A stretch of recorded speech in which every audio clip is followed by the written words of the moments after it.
Chapter 16 truth and dare game. Aastha और अविनाश अभी hall में बैठे हुए थे। अविनाश देखता है आस्था का मूड कुछ सही नहीं है। वो जानता था कि जैसी उसके परिवार की हरकतें हैं जिससे उसका मूड उनसे बात करके कभी अच्छा नहीं हो सकता, इसीलिए कुछ सोचने लगता है कि कैसे वो उसका ध्यान भटकाए। फिर कुछ सोच अविनाश आस्था से कहता है कि बीवी चलो कोई गेम खेले। आज हम पूरा दिन गेम खेलने में और मस्ती करने में बिताएंगे और कुछ अच्छी यादें बनाएंगे। रात को तो मुझे कुछ अच्छा सा खाना है। ये बोल वो अपनी आई विन कर देता है। आस्था उसे उसकी बात समझ आ गई थी मगर न समझने का ढोंग करती है और कहती है चलिए खेलते हैं।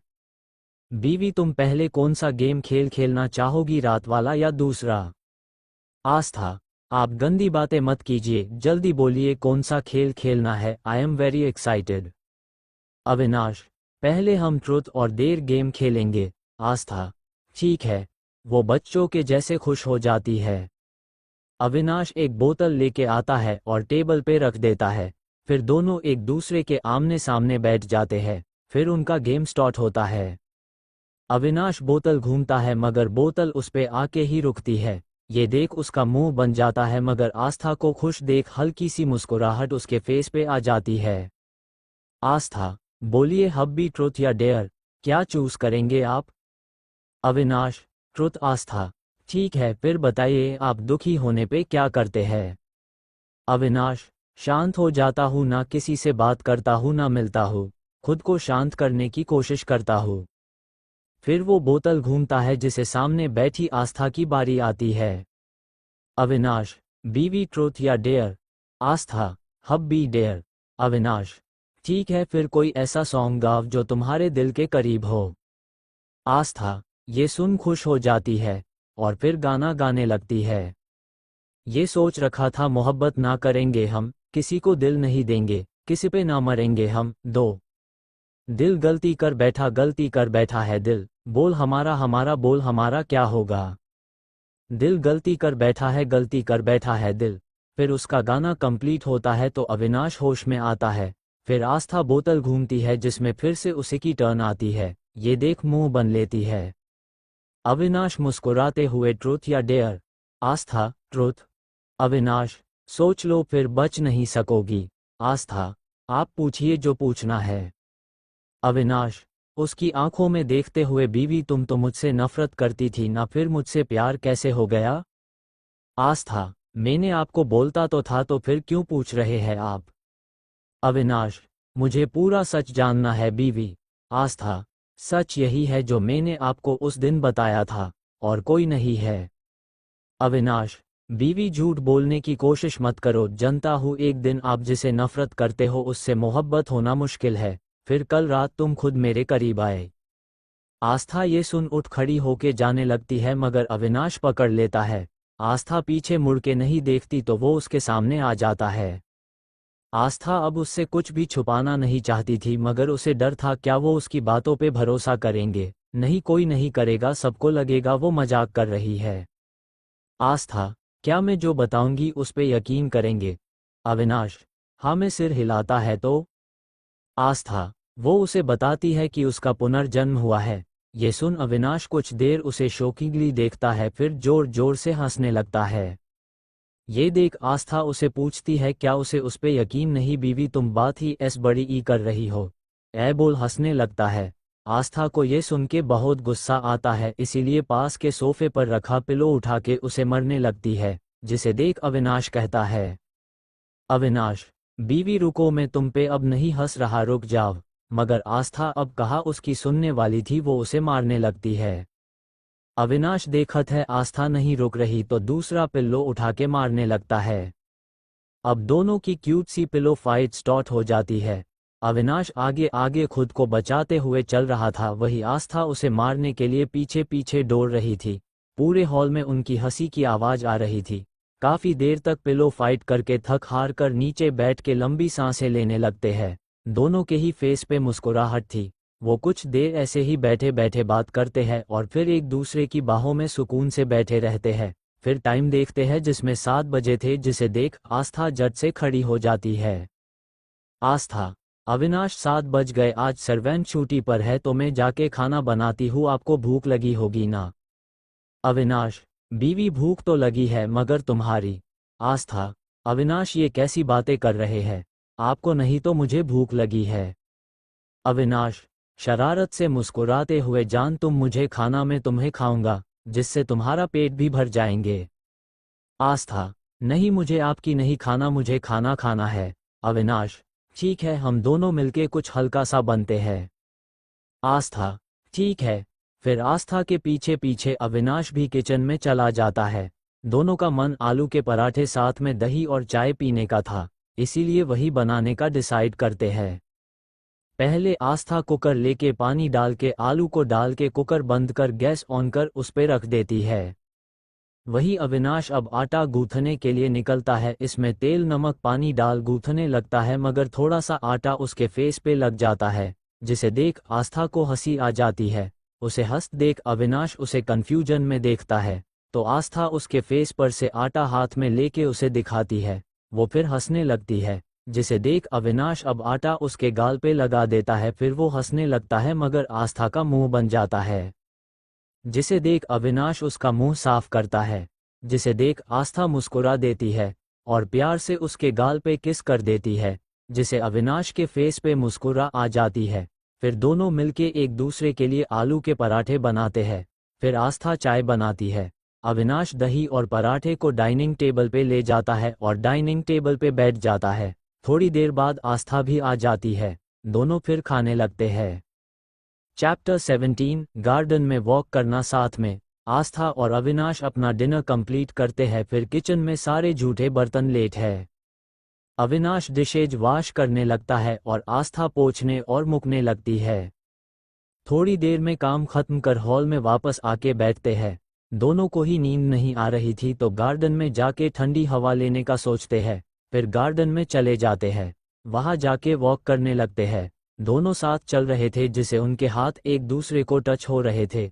अविनाश आस्था का हाथ पकड़ना चाहता है मगर वापस ले लेता है। थोड़ी देर बाद आस्था ही हिम्मत कर उसका हाथ पकड़ लेती है, जिसे दोनों के चेहरे पर मुस्कुराहट और सुकून सा छा जाता है। फिर दोनों थोड़ी देर ऐसे ही चलते हैं। थोड़ी देर बाद अविनाश आस्था को गोद में उठा लेता है। आस्था सरप्राइज होके उसे देखने लगती है। फिर अपनी दोनों हाथों को अविनाश के गर्दन के पीछे ले जाके बांध देती है। अविनाश फिर उसे ऐसे ही उठा के चलने लगता है। फिर हॉल में आके सीढ़ियों से होते हुए अपने कमरे में ले जाता है। अपने एक पैर से कमरे का दरवाजा खोल के उसे अंदर ले जाके के एक पैर से दरवाजा बंद कर देता है। आस्था को फिर बेड पे ले जाके आराम से बिठाता है। अब आस्था अविनाश के आंखों में देखती है जहां उसे पाने की चाहत उसकी आंखों में साफ दिख रही थी, जिसे शर्मा के आंखें बंद कर लेती है। जिसे देख अविनाश पहले अपने कमरे का दरवाजा लॉक कर देता है। फिर आस्था के पास जाके उसके चेहरे को अपने हाथों में भर लेता है और उसके चेहरे को ऊपर उठाता है, जो कि कश्मीरी सेब के जैसा लाल हो रखा था। आस्था उसके हाथ से अपना चेहरा छुड़ा के जाने लगती है, तो अविनाश उसका हाथ पकड़ लेता है और उसे रोक देता है, जिसे एक पल के लिए उसकी धड़कनें बढ़ जाती है। आस्था, अविनाश छोड़िए, मुझे फ्रेश होने जाना है। अविनाश, बीवी कहो तो साथ में फ्रेश हो जाते हैं। आस्था, बिल्कुल नहीं, आप मुझे बहुत परेशान करते हैं। ये सुन अविनाश आस्था के पास जाके पीछे से गले लगा लेता है और अपनी गर्म सांसें उसके कान और गर्दन पे छोड़ने लगता है, जिसे आस्था के पेट में तितलियां उड़ने लगती है। फिर अविनाश अपनी गर्म सांसों को छोड़ने के साथ साथ उसके कमर पर रखे हाथों को घूमने लगता है, जिसे आस्था की सांसें अब धीरे धीरे बढ़ने लगती है। आस्था की ऐसी हालत देख अविनाश के चेहरे पर मुस्कान आ जाती है। फिर आस्था को अपनी तरफ घुमा के उसके चेहरे पर अपनी सांसें छोड़ने लगता है, जिसे आस्था की पकड़ अब उसके शर्ट पे कस जाती है। थोड़ी देर ऐसा ही करने के बाद अविनाश आस्था को देखा लगता है, जिसे आस्था अपना सिर नीचे झुका लेती है।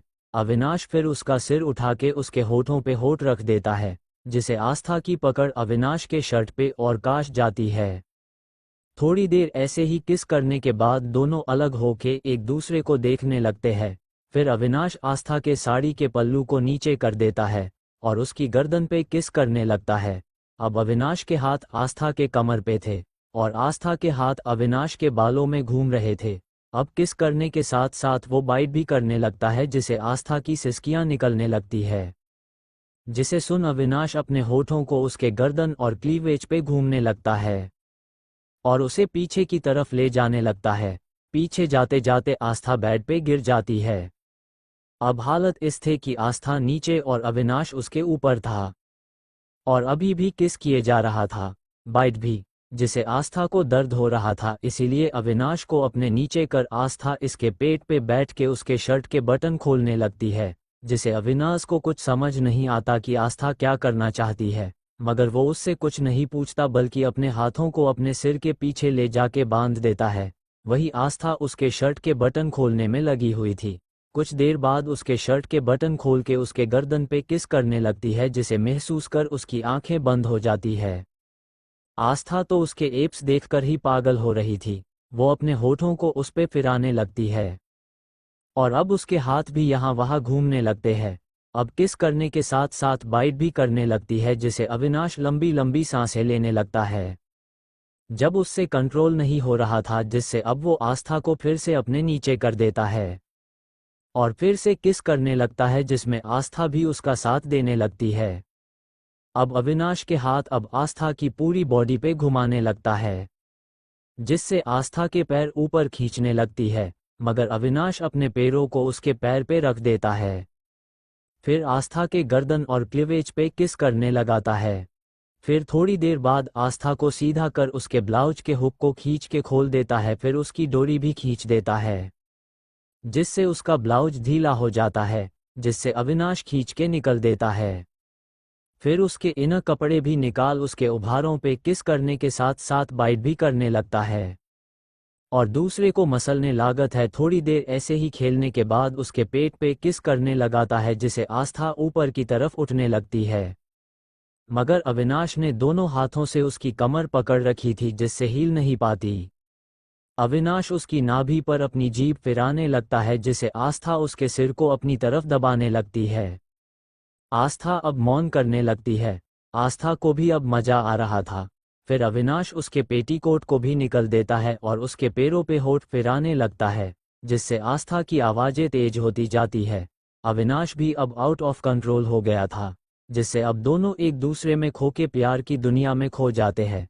पूरी रात दोनों अपने प्यार में खो जाते हैं। सुबह जाके अविनाश आस्था को छोड़ता है। अब आस्था के अंदर उंगली हिलाने के भी ताकत नहीं थी। अविनाश दोनों पे चद्दर डाल के उसको हग करके सो जाता है। चैप्टर 18 अविनाश का आस्था को तैयार करना। सुबह कांच की खिड़की से आती सूरज के किरणों के साथ अविनाश की आंखें खुलती है। अब आप सोच रहे होंगे सुबह हमेशा अविनाश ही क्यों जागता है। पहले क्योंकि हमारी हीरोइन मिनी कुंभकर्ण है, जब तक कोई उसे उठाए न वो नहीं उठाती, इसीलिए अविनाश अपनी आंख खोलते ही उसके सामने सबसे पहले आस्था के चेहरे पर जाती है, जो सोते हुए एकदम बच्चे जैसी सो रही थी। उसका फेस बिल्कुल मासूम लग रहा था और उसके चेहरे पर उसके कुछ बाल आ रहे थे जो उसे नींद में परेशान कर रहे थे। अपनी उंगलियों से धीरे से वो उसके बालों को साइड करता है, जिससे आस्था सुकून की नींद सो जाती है। अविनाश कुछ देर यूं ही उसे देखता रहता है, फिर अपने कपड़े पहनता है और आस्था को भी अपनी शर्ट पहनाता है, क्योंकि कल वो दोनों यूं ही सो गए थे। फिर वहां से धीरे से उठ के जिम में एक्सरसाइज करने चला जाता है। लगभग 2 घंटे बाद वापस आके देखता है तो उसकी बीवी अब भी सो रही थी, जिसे देख उसके फेस पे हल्की सी मुस्कुराहट आ जाती है। मगर तब उसे याद आता है कि उसे कॉलेज भी तो जाना है, इसलिए वो उसे जगाने लगता है। मगर मजाल है आस्था उठे। थोड़ी देर जब आस्था नहीं उठाती तो अविनाश उसके ऊपर झुककर उसके माथे पे किस करता है, फिर उसके होठों पे होठ रख देता है। पहले तो वो उसे उठाने के लिए किस कर रहा था, मगर अब वो अपना कंट्रोल को रहा था। आस्था को जब सांस लेने में तकलीफ होती है तो नींद में कुनमुराने लगती है। फिर धीरे धीरे उसकी आंखें खोलती है, जिसे देख अविनाश पीछे हो जाता है।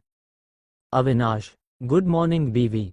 आस्था फिर से सोने ही वाली होती है, मगर अविनाश फिर से उसकी गर्दन पे बाइट कर जागता है और उसे फ्रेश होने को कहता है तो आस्था अपने हाथों को उसकी गर्दन के पीछे बांध देती है, जिसे देख अविनाश अपना सिर हिलाता है जैसे इसका कुछ नहीं हो सकता। फिर बाथरूम में आस्था को छोड़ फ्रेश होने को बोल बाहर आता है। आस्था भी अब तैयार होने लगती है। थोड़ी देर बाद आस्था अविनाश आते हैं। अविनाश भी दूसरे बाथरूम में नहा लिया था। आस्था फिर कपबोर्ड की तरफ जाके कपड़े देखने लगती है। तब तक अविनाश कपड़े चेंज करने चेंजिंग रूम में चला गया था। वो वापस आके देखता है तो आस्था ने अपने कपड़े फैला रखे थे बेड पे। ये देख अविनाश अपना सिर झटकता है, जैसे ये लड़की कब बड़ी होगी। अविनाश, ये सब क्या है? बीवी बेड की तरफ इशारा करके पूछता है, जहाँ पे आस्था ने अपने कपड़े बिछाए हुए थे। आस्था, अब भी मुझे कुछ समझ नहीं आ रहा कि आज क्या पहनूं। ये बोल मासूम सा फेस बनाती है, जिसे अविनाश को उस पे बहुत प्यार आता है। वो आस्था के चेहरे को अपने दोनों हाथों में भर उसके माथे, गाल, नाक पे किस करने लगता है, फिर उसके होठों पे अपने होठ रख देता है। थोड़ी देर प्यार से किस करने के बाद वो उसे छोड़ता है, फिर उसके कपड़ों पे एक नज़र अपनी डालता है। फिर लाल कलर की प्यारी सी कुर्ती के साथ वाइट लेगिज उसे पकड़ा देता है, जो आस्था को भी पसंद आती है। फिर अविनाश उसे चेंज करने को बोलता है। आस्था चेंज करने चली जाती है। वो जब चेंज कर आती है तो अविनाश बेड पे बैठा फ़ोन में कुछ देख रहा था। वो अपने फ़ोन को रख आस्था के पास जाता है। फिर उसे आईने के सामने बिठके उसके गीले बालों को सुखाने लगता है, जिसे आस्था को अविनाश बेहद हैंडसम लग रहा था। वो आईने में उसे देखने लगती है। वही अविनाश अपने काम में लगा हुआ था। आस्था के बाल सुखाने के बाद वो उसके बालों को बनाने लगता है। वो दोनों साइड लत निकलता है और फिर साइड पफ लेता है, फिर हल्की सी चोटी गूंथने लगता है।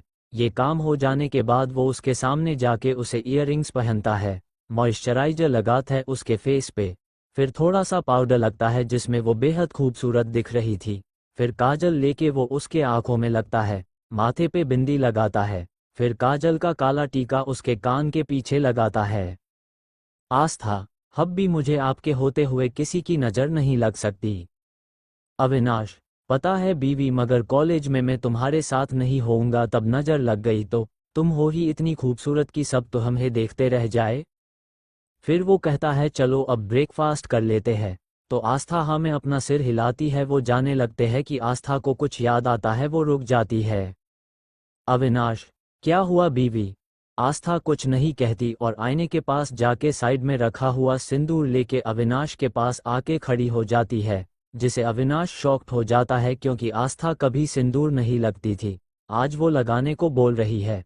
अविनाश को खड़ा देख आस्था उसे अपनी मांग भरने को कहती है।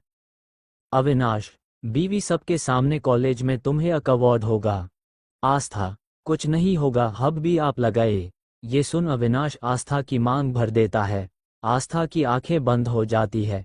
फिर वो आईने के पास जाके अपने मांग में सिंदूर देखती है, फिर अपने बालों को थोड़ा आगे कर छुपा देती है, फिर अपने गले में नेकलेस जैसे दिख रहे मंगलसूत्र को देखती है। अविनाश आस्था की बुद्धिमत्ता को देख मुस्कुरा देता है।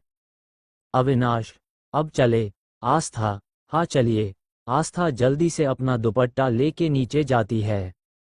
तो मंदिर को देख अविनाश का हाथ पकड़ उसे मंदिर में ले जाती है और अपना दुपट्टा अपने सिर पे रख देती है और भगवान राधा कृष्ण की मूर्ति को प्रणाम कर ज्योत जलाती है और आशीर्वाद लेती है और अविनाश को भी आशीर्वाद लेने का इशारा करती है। अविनाश को आस्था को ऐसा करना शौक दे दिया था। वो आस्था के इशारे से होश में आता है और हाथ जोड़ प्रणाम कर आशीर्वाद लेके आस्था को फिर से आशीर्वाद देता है, जिससे दोनों मुस्कुरा देते हैं। फिर ब्रेकफास्ट करने चले जाते हैं। चैप्टर 19, आस्था का अपनी बेस्ट फ्रेंड से मिलना। अविनाश और आस्था ब्रेकफास्ट करने के लिए डाइनिंग एरिया की ओर आते हैं। अविनाश पहले आस्था के लिए चेयर खींचता है उसके बैठने के लिए। आस्था जब बैठ जाती है तो वो खुद भी बैठ जाता है। अविनाश एक प्लेट में ब्रेकफास्ट निकलता है, जिसमें ढोकला था, चटनी, केचप था। दोनों एक दूसरे को खिलाते हुए ब्रेकफास्ट कंप्लीट करते हैं। अविनाश, बीवी, तुम एक कार और ड्राइवर के साथ कॉलेज जाओगी और वो तुम्हें ले भी आएगा, समझी? आस्था, हाँ में सिर हिलाती है। अविनाश फिर आस्था के सिर पे किस कर जाने को कहता है। आस्था भी उसके गाल पे किस कर कार में बैठ चली जाती है कॉलेज के लिए। आस्था के जाने के बाद अविनाश भी दूसरी कार से ऑफिस के लिए निकल जाता है। थोड़ी देर बाद आस्था की कार कॉलेज के सामने रुकती है। आस्था कार से उतरती है। कॉलेज के देख उसे फिर से फ्लैशबैक याद आने लगता है। फ्लैशबैक, आस्था एमबीबीएस की पढ़ाई कर रही थी क्योंकि उसे एक डॉक्टर बनना था। एक ऐसी डॉक्टर को गरीबों का मुफ्त में इलाज करे, कोई भी गरीब पैसे के कारण अपना इलाज न कराने के कारण न मरे। इसीलिए वो 2 साल से MBBS की पढ़ाई कर रही थी। उसने अपनी स्कॉलरशिप के दम पे इस कॉलेज पे एडमिशन लिया था, क्योंकि उसके घरवाले हमेशा पैसे न होने का राग जपते रहते थे, जिससे कभी कभी आस्था खुद भी दुखी और गुस्सा हो जाती अपने परिवार से, मगर कुछ कह नहीं सकती थी, क्योंकि उसकी आंखों पे उनके प्यार के नाम की पट्टी बंधी हुई थी। आस्था और विक्रम की मुलाकात भी यही हुई थी, क्योंकि उसकी कॉलेज के बाजू में ही बिजनेस की कॉलेज थी, मींस MBA का कॉलेज था, जिससे एक दिन दोनों का टकराव के कारण मुलाकात हुई थी, मगर दोनों बात किए बिना निकल गए थे। मगर धीरे धीरे दोनों की मुलाकात होती रही, जिसे आस्था के मन में विक्रम के प्रति आकर्षण हो गया था, मगर उसे नहीं पता था एक्विडेंटली वो जो उन दोनों की मुलाकात मान रही है वो तो उसकी बहन की प्लानिंग है, जिसे उसकी प्रॉपर्टी वो उनके नाम कर दे। उसे तो इस बारे में कुछ पता भी नहीं था। ऐसे ही एक बार पूरे कॉलेज के सामने विक्रम ने उसे प्रपोज किया तो आस्था ने भी हाँ कर दी, क्योंकि वो भी उसके तरफ अट्रैक्ट थी, मगर उसे लगा उसे उससे प्यार हो गया है। धीरे धीरे दोनों की बातें होती रही, दोनों का मिलना भी बढ़ गया। एक दिन विक्रम उसे क्लब में मिलने को कहा, ये कह करके कि आज उसके फ्रेंड की बर्थडे पार्टी है। वो मन तो नहीं रही थी, मगर ज़्यादा जिद करने के कारण उसे मानना ही पड़ा। आस्था फ़ोन रख तैयार होने चली गई। ब्लैक कलर की शॉर्ट ड्रेस, कानों में बड़ी बड़ी ईयरिंग, होठों पे लिपस्टिक, थोड़ा सा मेकअप और पैरों में हिल्स, वो कुल मिलाकर कयामत लग रही थी। फिर तैयार होके निकल गई। फ्लैशबैक एंड आस्था को अपने ख्यालों में गुम थी, तभी उसके कंधे पे किसी ने हाथ रखा, जिससे वो होश में आई। उसने पीछे मुड़ के देखा तो वहां पे एक लड़की जो थोड़ी पतली सलवार सूट पहना था, वो भी खूबसूरत थी। वो उसे देख खुश होके गले लग जाती है। ये थी इनकी बेस्ट फ्रेंड राधिका, जो मिडिल क्लास थी, मगर उसे कभी पैसे का लालच नहीं था। आस्था को याद आता है कि पिछले जन्म में भी राधिका ने उसे कितनी बार समझने की बताने की बहुत कोशिश की थी कि विक्रम अच्छा लड़का नहीं है, वो तेरे साथ कुछ मतलब के लिए है, मैंने खुद उसे तेरी बहन के साथ देखा है। तब से दोनों में अनबन बढ़ गई थी। अब राधिका जब भी विक्रम के बारे आस्था को बताती तब आस्था उसे इग्नोर करती के झगड़ा कर निकल जाती। एक बार तो हद ही हो गई, दोनों के बीच इतनी लड़ाई बढ़ गई कि आस्था ने गुस्से में उसे रिश्ता ही तोड़ दिया, जिससे राधिका उससे गुस्सा होकर चली गई। फिर उसका कुछ अता पता नहीं चला, क्योंकि वो अपने गांव चली गई थी। कॉलेज भी ऑनलाइन क्लासेज अटेंड किए थे, फिर वो कभी वापस नहीं आई। उसने आस्था के बारे में जानने की कोशिश की, मगर कुछ ज़्यादा पता नहीं चला था। आस्था को भी ये सब बहुत टाइम बाद पता चला था। ये सब याद कर उसे खुद पे बहुत गुस्सा आता है कि उसने झूठ लोगों के लिए सच्चे फ्रेंड को दिए थे, मगर इस बार वो ऐसा कुछ नहीं होने देगी। आस्था भी राधिका के गले लग जाती है। फिर दोनों दोस्त बातें करते हुए कॉलेज के अंदर चली जाती है। दोनों क्लास में जाके अपनी सीट पे बैठ जाती है और बातें करने लगती है। आज कॉलेज में जानवी नहीं आई थी, इसलिए आस्था खुश थी। आस्था और राधिका दोनों सारे लेक्चर्स अटेंड करने लगते हैं। वहीं दूसरी तरफ अविनाश भी अपने ऑफिस पहुंचकर अपने असिस्टेंट तो कहकर अदिति के बारे में इन्वेस्टिगेशन करने को बोलता है, क्योंकि उसे अभी भी उसे आस्था की बातें याद थी। वो अपने मन में कहता है, अदिति तुम्हारी वजह से मेरे और आस्था के बीच दूरियां आई होगी, तो मैं तुम्हें नहीं छोड़ने वाला। फिर थोड़ी देर बाद अपना सिर झटक कर अपने काम में लग जाता है, मगर उसे आस्था की याद आ रही थी, इसीलिए वो अपना ध्यान काम पे नहीं लगा पा रहा था। फिर भी अपने मन को समझने के बाद काम पे फोकस लगाने लगता है। उसकी मीटिंग भी थी जो बहुत जरूरी थी, इसीलिए वो काम करने लगता है। चैप्टर 20 अविनाश का आस्था को लेने कॉलेज आना। आस्था और राधिका दोनों अपने लेक्चर अटेंड कर रही थी, मगर राधिका काफ़ी बातूनी थी, जिसकी वजह से उन्हें सर से डांट भी कभी कभी खानी पड़ती थी। मगर कहते हैं न, कॉलेज लाइफ में मस्ती नहीं की तो कब करेंगे, ऐसा ही सोचना हमारी हीरोइन की फ्रेंड राधिका का था।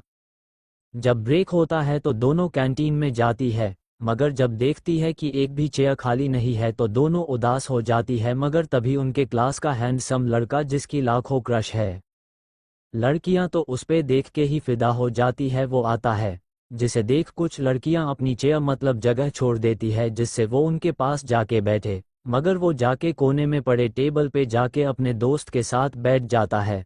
आस्था भी राधिका को लेके जा ही रही थी, मगर कॉलेज का और राधिका के क्लास का हैंडसम लड़का जिसका नाम राज था उससे उनकी टक्कर हो जाती है क्योंकि राज खाना लेके अपने दोस्त रोहन के पास जा रहा था। राज जब नज़र उठा के देखता है तो देखता ही रह जाता है, मगर जब राधिका आस्था को आवाज़ देती है और साफ करने को कहकर राज से सॉरी बोलने को बोल रही थी तब जाके वो होश में आता है। राज, सॉरी मेरा ध्यान नीचे था इसीलिए देख नहीं पाया और अचानक से ये हो गया। You am very sorry. Aastha, कोई बात नहीं मैं साफ कर लूंगी। राधिका, ऐसे कैसे तुम्हारे कपड़े गंदे हो गए हैं अब क्या? आस्था, टेंशन न ले मैं साफ कर लूंगी इतनी भी बड़ी बात नहीं है। राधिका, ठीक है। फिर वो दोनों चले जाते हैं। आस्था वॉशरूम में जाके अपने कपड़े साफ करती है, फिर दोनों जल्दी से कॉलेज के पास कैफ़े में चले जाते हैं क्योंकि उनके पास ब्रेक अब खत्म होने वाला था और अब की क्लास में प्रैक्टिकल होने थे जिससे दोनों लेट नहीं करना चाहती थी। दोनों अपने लिए कुछ ऑर्डर कर कुछ देर बात करती है, तब तक उनका ऑर्डर भी आ जाता है। दोनों फटाफट खाती है। राधिका थोड़ी फूडी थी, उसे खाने का शौक था। दोनों खाना खा के क्लास के लिए कॉलेज आ जाती है। वही जब से राज ने आस्था को देखा था वो उससे दोस्ती करना चाहता था, मगर तब तक आस्था राधिका के साथ चली गई थी। फिर अपना सिर झटक कर वो दूसरा लंच लेके अपनी टेबल पे जाके रोहन के साथ बातें करते हुए खाने लगता है। अब प्रैक्टिकल क्लास शुरू होनी थी तो सभी स्टूडेंट आ जाते हैं। प्रोफेसर भी सबको समझने लगते हैं कि किन परिस्थितियों में हमें क्या करना चाहिए। वही राज जो जब से आया था तब से वो इधर उधर देख रहा था, मगर उसकी आंखें जब आस्था पर गईं तो उसे देखने लगा। ऐसा नहीं था कि राज बिगड़े बाप की औलाद था, मगर वो भी अपनी मेहनत से इस कॉलेज में आया था। वो पढ़ने में भी होशियार था। वही आस्था कंसंट्रेशन के साथ सब पढ़ और सीख रही थी। उनकी कॉलेजी की क्लास लंबी चलती है जिसे सब थक जाते हैं। फिर जब उनकी छुट्टी होती है तो सब क्लास से निकल जाते हैं क्योंकि सब बोर हो गए थे। आस्था भी राधिका के साथ निकल जाती है। राधिका स्कूटी लेके आई थी, वो कहती है चल तुझे तेरे घर छोड़ दूँ। आस्था माना कर देती है कि तू जा, मुझे लेने आ रहे हैं। राधिका भी फिर ठीक है बोल चली जाती है। वही आस्था देखती है कि राधिका चली गई है तो वो आसपास नज़र घूमने लगती है तो देखती है अविनाश की कार वहाँ ही है। ये देख वो सरप्राइज हो जाती है और जल्दी से उस ओर जाने लगती है। अविनाश अंदर से गेट ओपन करता है। आस्था अविनाश को देख खुश हो जाती है और कार में बैठते ही उसे गले से लगा लेती है। अविनाश भी उसे खुश देख खुश होता है। आस्था को लगता है जैसे अब उसकी भी लाइफ में कोई ऐसा है जिसे उसकी फिक्र है, जो उसके लिए कुछ भी कर सकता है, जिसे वो अपना कह सकती है। आस्था, आप क्यों आए, आपको काम नहीं था क्या? अविनाश, क्या मैं अपनी बीवी को लेने भी नहीं आ सकता? क्या मेरा आना तुम्हें अच्छा नहीं लगा? तो ठीक है मैं अब से नहीं आऊँगा। आस्था, ऐसा बिल्कुल भी नहीं है, मगर आप बहुत बिजी रहते हो तो मैं आपको डिस्टर्ब नहीं करना चाहती थी इसीलिए। अविनाश, तुम्हारे लिए कुछ भी करने से मुझे खुशी मिलती है, मैं कोई डिस्टर्ब नहीं होता। आस्था, ठीक है अब आप नाराज मत होइए, आप जब चाहे मुझे लेने आ सकते हैं। अविनाश मुंह बनाकर दूसरी तरफ देखने लगता है, जिसे देख आस्था को वो छोटे बच्चे की तरह लगता है जो चॉकलेट के लिए जिद करते हैं मगर उनकी मम्मी उन्हें नहीं देती। आस्था उसके गालों को पकड़कर उसका फेस अपनी तरफ करती है और उसके एक गाल पे किस करती है। आस्था, अब तो मन जाए। अविनाश नहीं मानता, वो उसी तरह फिर से अपने फेस को साइड करता है। आस्था उसके दूसरे गाल पे भी किस कर देती है, जिसे अविन सब के चेहरे पे मुस्कान आ जाती है मगर वो उसे छुपा लेता है। आस्था देखती है वो अब भी नाराज है तो उसके चेहरे को पकड़ उसके माथे को शिद्दत से चूम लेती है, जिससे दोनों की आंखें कुछ देर के लिए बंद हो जाती है।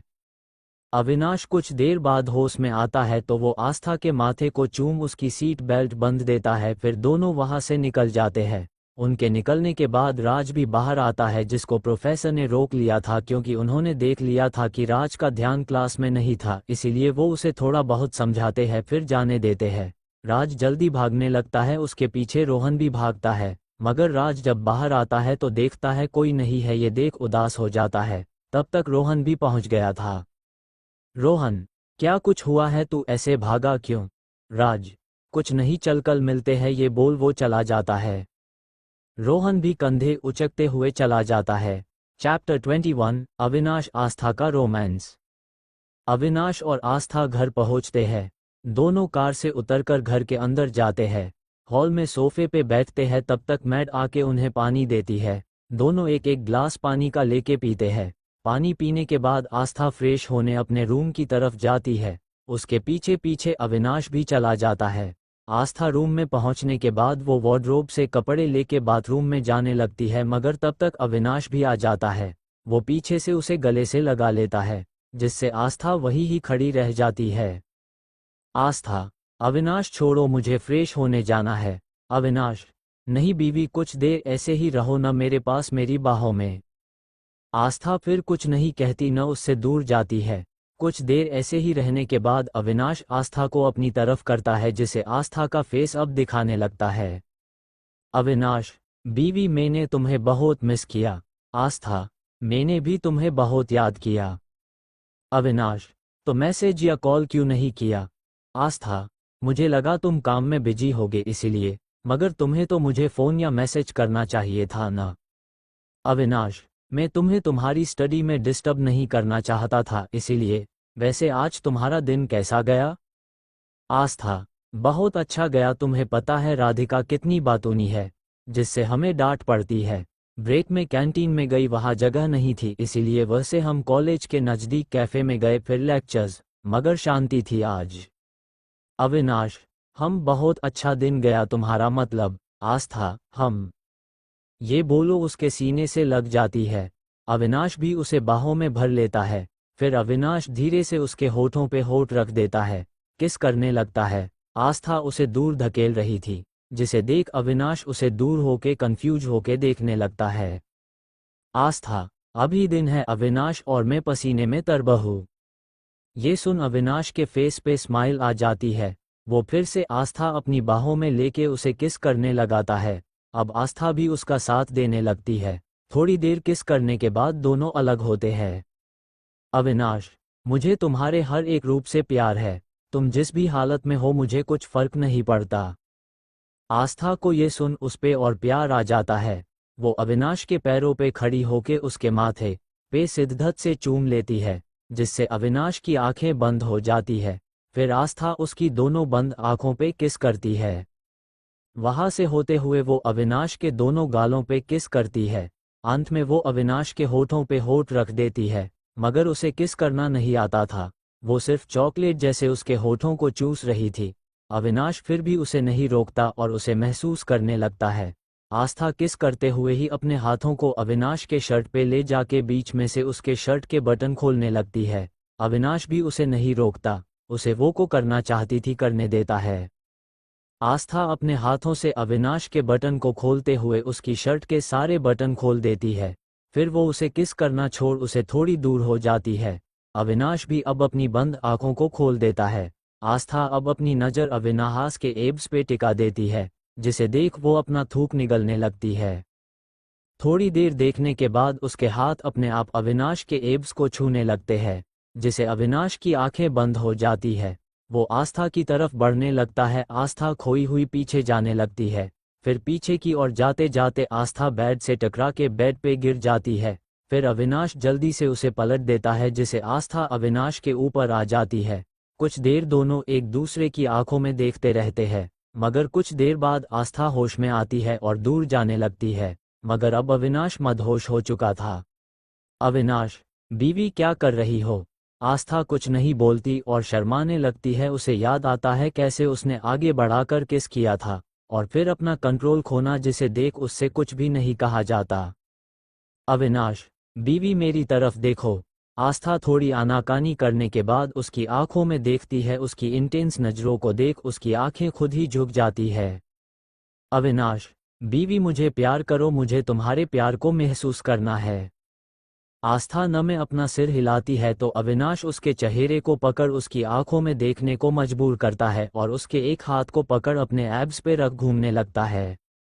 आस्था भी कुछ देर में उसकी आंखों में खोके सब भूल जाती है और उसके दोनों हाथ अब उसके एब्स पर मूव कर रहे थे, जिसे महसूस कर अविनाश की आंखें बंद हो जाती है।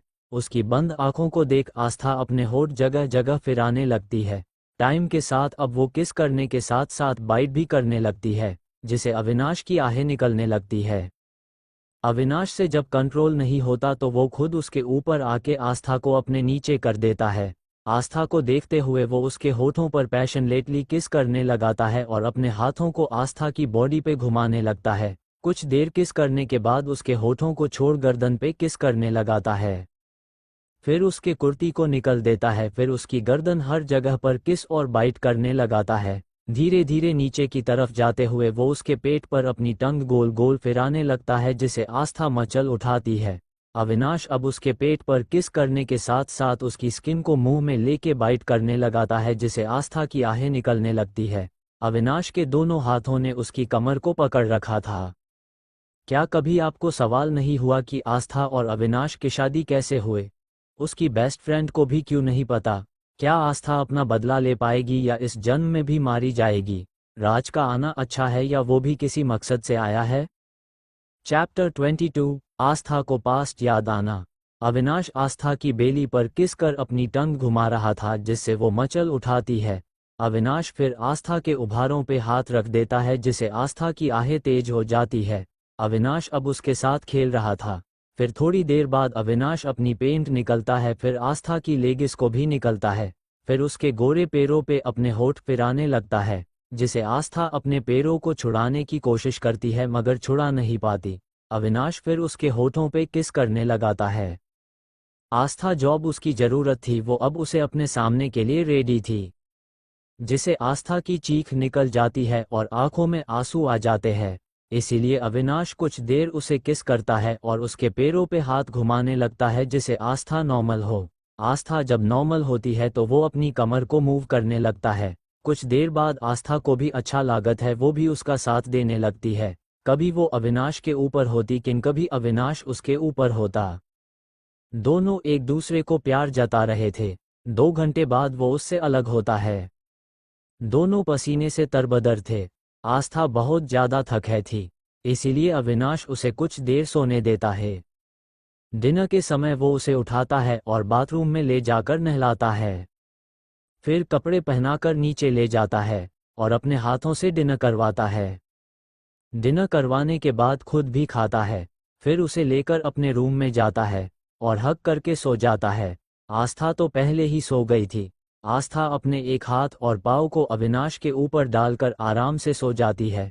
सुबह जब उसकी आंखें खुलती है वो अपने आसपास बेड पे हाथ फैलती है तो देखती है वो तो खाली है। झट से उठकर बैठ जाती है। फिर फटाफट तैयार होके नीचे ब्रेकफास्ट के लिए जाती है। वहाँ भी उसकी आंखें अविनाश को ही ढूंढ रही थी। थोड़ी देर बाद जब उससे रहा नहीं जाता तो एक मैड जो उसे सर्व कर रही थी उससे पूछती है, आस्था, अविनाश कहा है उन्हें ब्रेकफास्ट नहीं करना। मैडम सर तो कब के ऑफिस चले गए, वो हमें आपको ब्रेकफास्ट करवाने को बोल कर गए हैं। आस्था फिर फोन से अविनाश को फोन लगाने ही वाली थी कि उसमें अविनाश का मैसेज शो कर रहा था, इसीलिए वो पहले मैसेज चेक करती है। मैसेज, बीवी मुझे पता है कि तुम मुझे ढूंढ रही होगी मगर मैं ऑफिस आ गया हूँ, जरूरी मीटिंग थी इसीलिए। अब अपना गुस्सा छोड़ खाने पे कंसंट्रेट करो कायो कि तुम्हें कॉलेज भी जाना है। ठीक है, take care BYY, love you my बीवी, योर हस्बैंड अविनाश। उसका मैसेज देख वो अब खुशी के साथ ब्रेकफास्ट करने लगती है।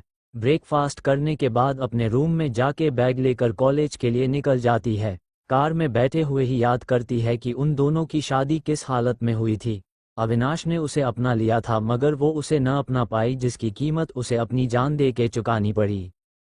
फ्लैशबैक, आस्था जब विक्रम के कहने पर क्लब जाती है तो देखती है कि अंदर से म्यूजिक की आवाज आ रही है, इसीलिए फिर वो अंदर की तरफ जाती है। अंदर जाके देखती है कि सब लोग डांस कर रहे हैं तो कोई कुछ पी रहा है। वो कभी भी ऐसे माहौल में नहीं रही थी, इसीलिए उसे कुछ भी पता नहीं था। वो इधर उधर मुंह घुमा के विक्रम को ढूंढने लगती है। कुछ देर में विक्रम उसे मिल भी जाता है तो वो उस तरफ चली जाती है। वहां जाके वो विक्रम को आवाज देती है। विक्रम उसे गले लगा लेता है, जिससे वो थोड़ी अनकंफर्टेबल हो जाती है मगर वो उसे कुछ नहीं बोलती। विक्रम, थैंक्स यहाँ मेरे बुलाने पर आने के लिए। चलो मैं तुम्हें सबसे इंट्रोड्यूस करा देता हूँ। आस्था वहाँ के माहौल को देख अनकंफर्टेबल थी, ये बात भी विक्रम कभी नहीं समझ पाया। वो आस्था को सभी के पास ले जाता है और उनको आस्था से और आस्था को उनसे इंट्रो करवाता है। उनके ग्रुप में 3 लड़के 2 लड़कियां थी, जिसमें 2 लोग समझदार थे, उन्हें किसी को परेशान करना बिल्कुल भी नहीं पसंद था। मगर बाकी के अमीर बाप की बिगड़ी औलादे थे। इंट्रो होने के बाद सब बातें करने लगते हैं मगर उस ग्रुप में एक लड़के की नज़र उस पर जमी हुई थी। आस्था ये महसूस कर पा रही थी मगर वो उसे अपने मन का वहम समझती है। कुछ देर बाद सब लोग डांस करने फ्लो पर चले जाते हैं। विक्रम भी आस्था का हाथ पकड़ उसे अपने साथ डांस करने ले जाता है। थोड़ी देर आस्था शर्माती है मगर फिर वो भी डांस करने लगती है। थोड़ी देर बाद विक्रम वॉशरूम की तरफ चला जाए है। वही वो लड़का जिसकी नज़र आस्था पर थी वो उसके करीब आके दान करने लगता है और उसे टच करता है जिसे आस्था को अच्छा नहीं लगता। फिर वो मूड कर देखती है तो कोई नहीं था, जिससे डर का वो सोफे पे जाके बैठ जाती है। तब तक विक्रम भी आ गया था। वो जब आस्था को सोफे पे बैठा देखता है तो वो भी आके बैठ जाता है, बातें करने लगता है। थोड़ी देर में सब आके बैठ जाते हैं, फिर वाइन ऑर्डर करते हैं। आस्था, मैं वाइन नहीं पीती। ये सुन विक्रम उसके लिए जूस ऑर्डर करता है। कुछ देर में वेटर आके उनके ग्लास उन्हें देने लगता है। आस्था भी ज़्यादा न सोचते हुए जूस लेके पीने लगती है। फिर सबकी बातें फिर से शुरू हो जाती है। मगर कुछ देर बाद आस्था को अपनी तबीयत सही नहीं लग रही थी, इसीलिए वो वॉशरूम जाके न कह कर चली जाती है। उसके जाने के बाद उनके ग्रुप का एक और मेंबर भी चला जाता है। आस्था वॉशरूम में जाके अपना चेहरा को धोने लगती है मगर उसे अब गर्मी लग रही थी। समय के साथ उसे पता नहीं चल रहा था कि उसके साथ ये क्या हो रहा है।